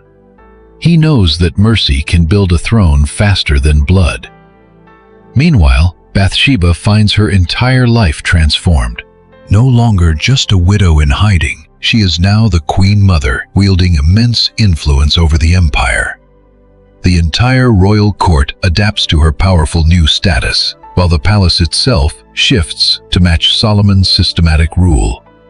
His style is a sharp contrast to David's emotional decisions. Where his father ruled by heart, Solomon rules by law. He creates highly organized systems to manage his rapidly expanding empire. Foreign rulers arrive to pledge their loyalty, giving the young king an early chance to prove his legendary wisdom. He welcomes each foreign diplomat with grand ceremony, securing peace treaties that protect his borders without shedding a drop of blood. The Queen Mother sets up her own court. Bathsheba's chambers quickly become a sanctuary for desperate women seeking real justice. She helps mothers worried about their children and wives struggling under harsh, unfair family laws. Her own painful past has prepared her perfectly to offer mercy. Meanwhile, David slowly hands over the reins of power. The dying monarch watches with deep pride as his son handles massive challenges with absolute confidence. During these final months, they rule side by side, ensuring the kingdom remains united and secure from rivals. The Grand Temple project leaps forward. While David merely gathered stone, Solomon begins the real work. He organizes a massive army of builders, inviting master craftsmen from foreign lands to raise a holy sanctuary for the ages. Wealth pours in as neighboring nations realize Solomon's kingdom is both stable and incredibly strong. Merchants from exotic lands crowd his courts, building trade networks that bring untold riches to the Hebrew nation. But as we watch this golden age rise, we must remember how easily power corrupts. Bathsheba knows the heavy cost of a single tragic mistake. She advises him, quietly watching their fragile legacy finally find its redemption. Their bond shifts from mother and child to tense partners ruling Israel. In the quiet palace gardens, they meet privately, knowing one wrong move could ruin everything they have built. Solomon learns that informal talks gardenside disarm men far better than a cold, intimidating throne room. Walking among fruit trees, he coaxes secrets from foreign rulers, neutralizing threats before they can destroy Israel. Command of the army is a dangerous tightrope. Unlike David, Solomon has never shed blood in battle, leaving him highly vulnerable to a single fatal mutiny. To survive, he has to outthink his rivals. Mind power must replace muscle, or his reign ends. High priests quickly realize this young king knows the law better than they do, leaving no room for error. His mastery of scripture guides his laws, shielding his people from the divine wrath of a single national sin. Slowly, the dread of ruin fades as bumper harvests signal God's favor. For now the kingdom is safe. Border threats quiet down, and local conflicts melt away under the young king's brilliant verdicts. Peace finally takes root. Let's watch as dawn pierces the cedar shutters. Solomon wakes, knowing a single daily choice could shatter his nation. He clings to prayer to steady his heart before facing a relentless flood of desperate citizens and scheming advisors. His encounter at Gibeon still haunts him. Months ago, God offered him anything, and he stood on the edge of a choice that would define him forever. By begging for wisdom instead of power, he avoided the traps of greed, setting the stage for a reign marked by deep redemptive justice. Now comes the trial that will define his legacy forever.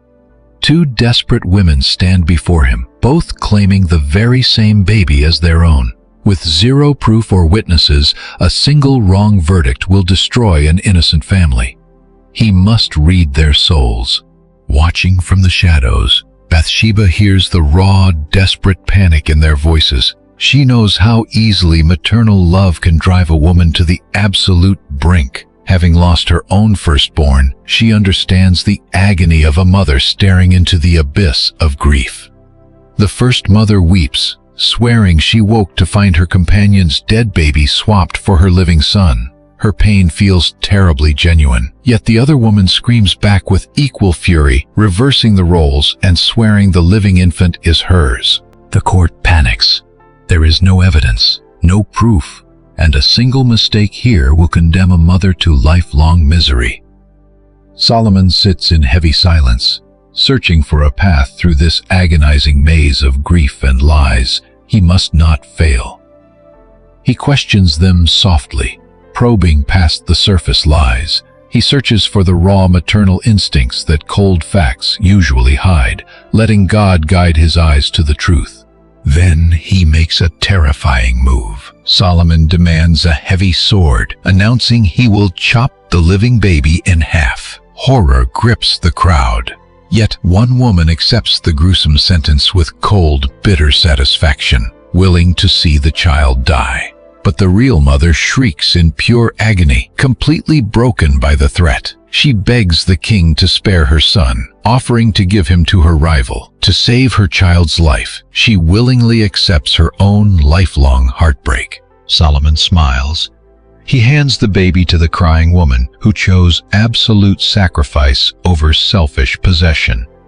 This brilliant decision saves an innocent life and echoes across Jerusalem. The citizens realize a truly just Savior sits on the throne. The miraculous tale spreads far beyond their borders. Distant rulers marvel, realizing this young king possesses a divine shield against error. Bathsheba finds her son afterward, eyes wet with tears. She raised him, but this genius leaves her in awe. She sees that God has truly redeemed their family's dark, painful past through this young man's brilliant mind. Together they form an unbreakable alliance against ruin. Solomon brings deep intellect, while Bathsheba offers the hard-learned lessons of survival and painful betrayal. His book smarts merge with her deep scars of palace warfare. Soon, even the high priests beg him to decode complex ancient laws, desperate to avoid making any spiritual errors. His divine insight breathes new life into dusty scrolls, offering a path of redemption for a struggling nation. Wise men from distant lands flock to his palace, carrying deep questions about life, morality, and regret. They debate the cosmos and the fragile art of ruling without destroying the souls of the people. Solomon builds a massive library, gathering scrolls from every empire. He knows truth can heal any dark past. He believes that even a tiny scrap of foreign wisdom, if applied correctly, can save a soul from absolute ruin. He begins writing proverbs by the hundreds, short, powerful warnings designed to keep common men from throwing their lives away. These easy-to-remember truths spread to the streets, offering regular folks a shield against foolish, life-ruining mistakes. Foreign merchants find themselves talking about things far deeper than gold and cargo.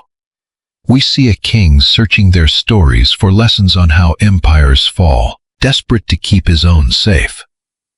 As Queen Mother, she redeemed her past by giving wise counsel to hurting women and families rebuilding her shattered life. Her insights, forged in the fires of past grief and hard-won mercy, gave Solomon a practical wisdom his theories could never match.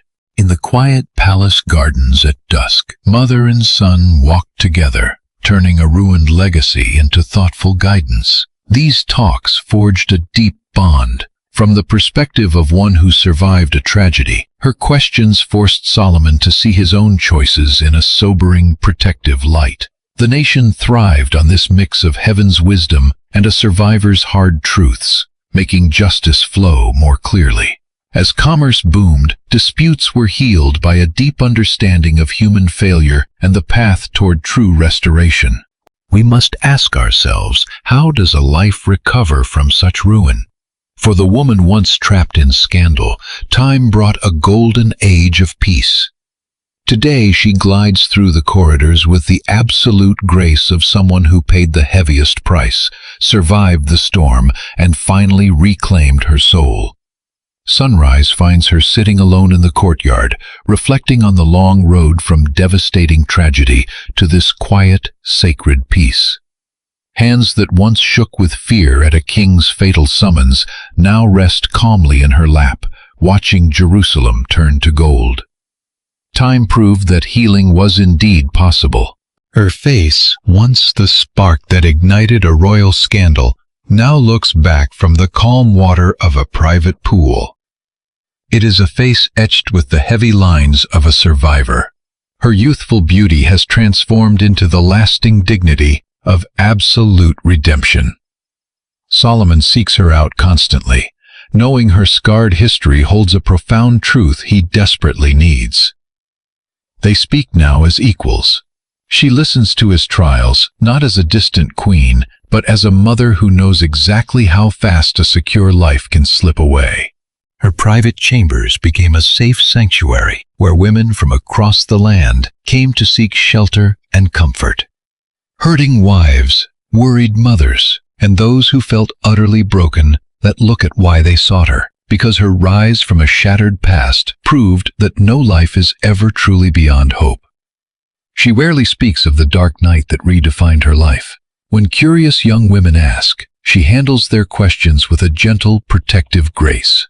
She neither boasts nor hides her scars, showing that even the worst mistakes can become a source of ultimate strength over time. Watching the magnificent temple rise, she sees a powerful metaphor for her own life beauty, being built from the rubble of tragedy. She realizes that grace can take our deepest failures and construct something holy from them. Her son was finishing the dream of her late husband. When powerful foreign queens arrived, she welcomed them with the poise of a woman who was no longer defined by her past. It was a stunning transformation from the terrified young widow who once trembled for her survival. Now she held true, quiet authority without a trace of vanity. Scribes begged her to recount the old days, wanting the truth of a survivor who saw kingdoms rise and fall firsthand. She helped preserve the history she had lived, proving that the victim of a tragedy could become the keeper of a nation's truth. Prayer became her lifeline. The divine presence that felt so utterly absent during her night of ruin was now closer to her than her own breath. She learned that hope does not always arrive in a lightning bolt. It is found in the quiet, ordinary moments of restoration and in the laughter of grandchildren running through a house once stained by tragedy. She watched them play possessing, the unique joy of a survivor who knows just how precious a second chance really is. Their clean laughter filled corridors that once echoed with dark hidden scandals, making each celebration feel like a triumph of light over darkness. Every festival reminded her that her personal healing was part of a much grander story of a people being redeemed. She knew her broken life had been woven back together for a reason. Letters from far away kept her grounded to the wider world. These letters kept her connected to the common struggles of humanity, proving that pain and recovery are universal. At twilight, she often stood on the very same rooftop terrace where her painful story had first begun all those decades ago. But now she came for reflection, not escape. Below her, the golden city of Jerusalem flourished under the rule of her son. Here was the living proof that a shattered life could be beautifully rebuilt. Night fell quietly over the palace. The stars reminded her of the ancient covenant. Her own bloodline, which had nearly been snuffed out by a single sin, was now part of that eternal promise. Her story of survival would guide generations to come. At last, she could sleep.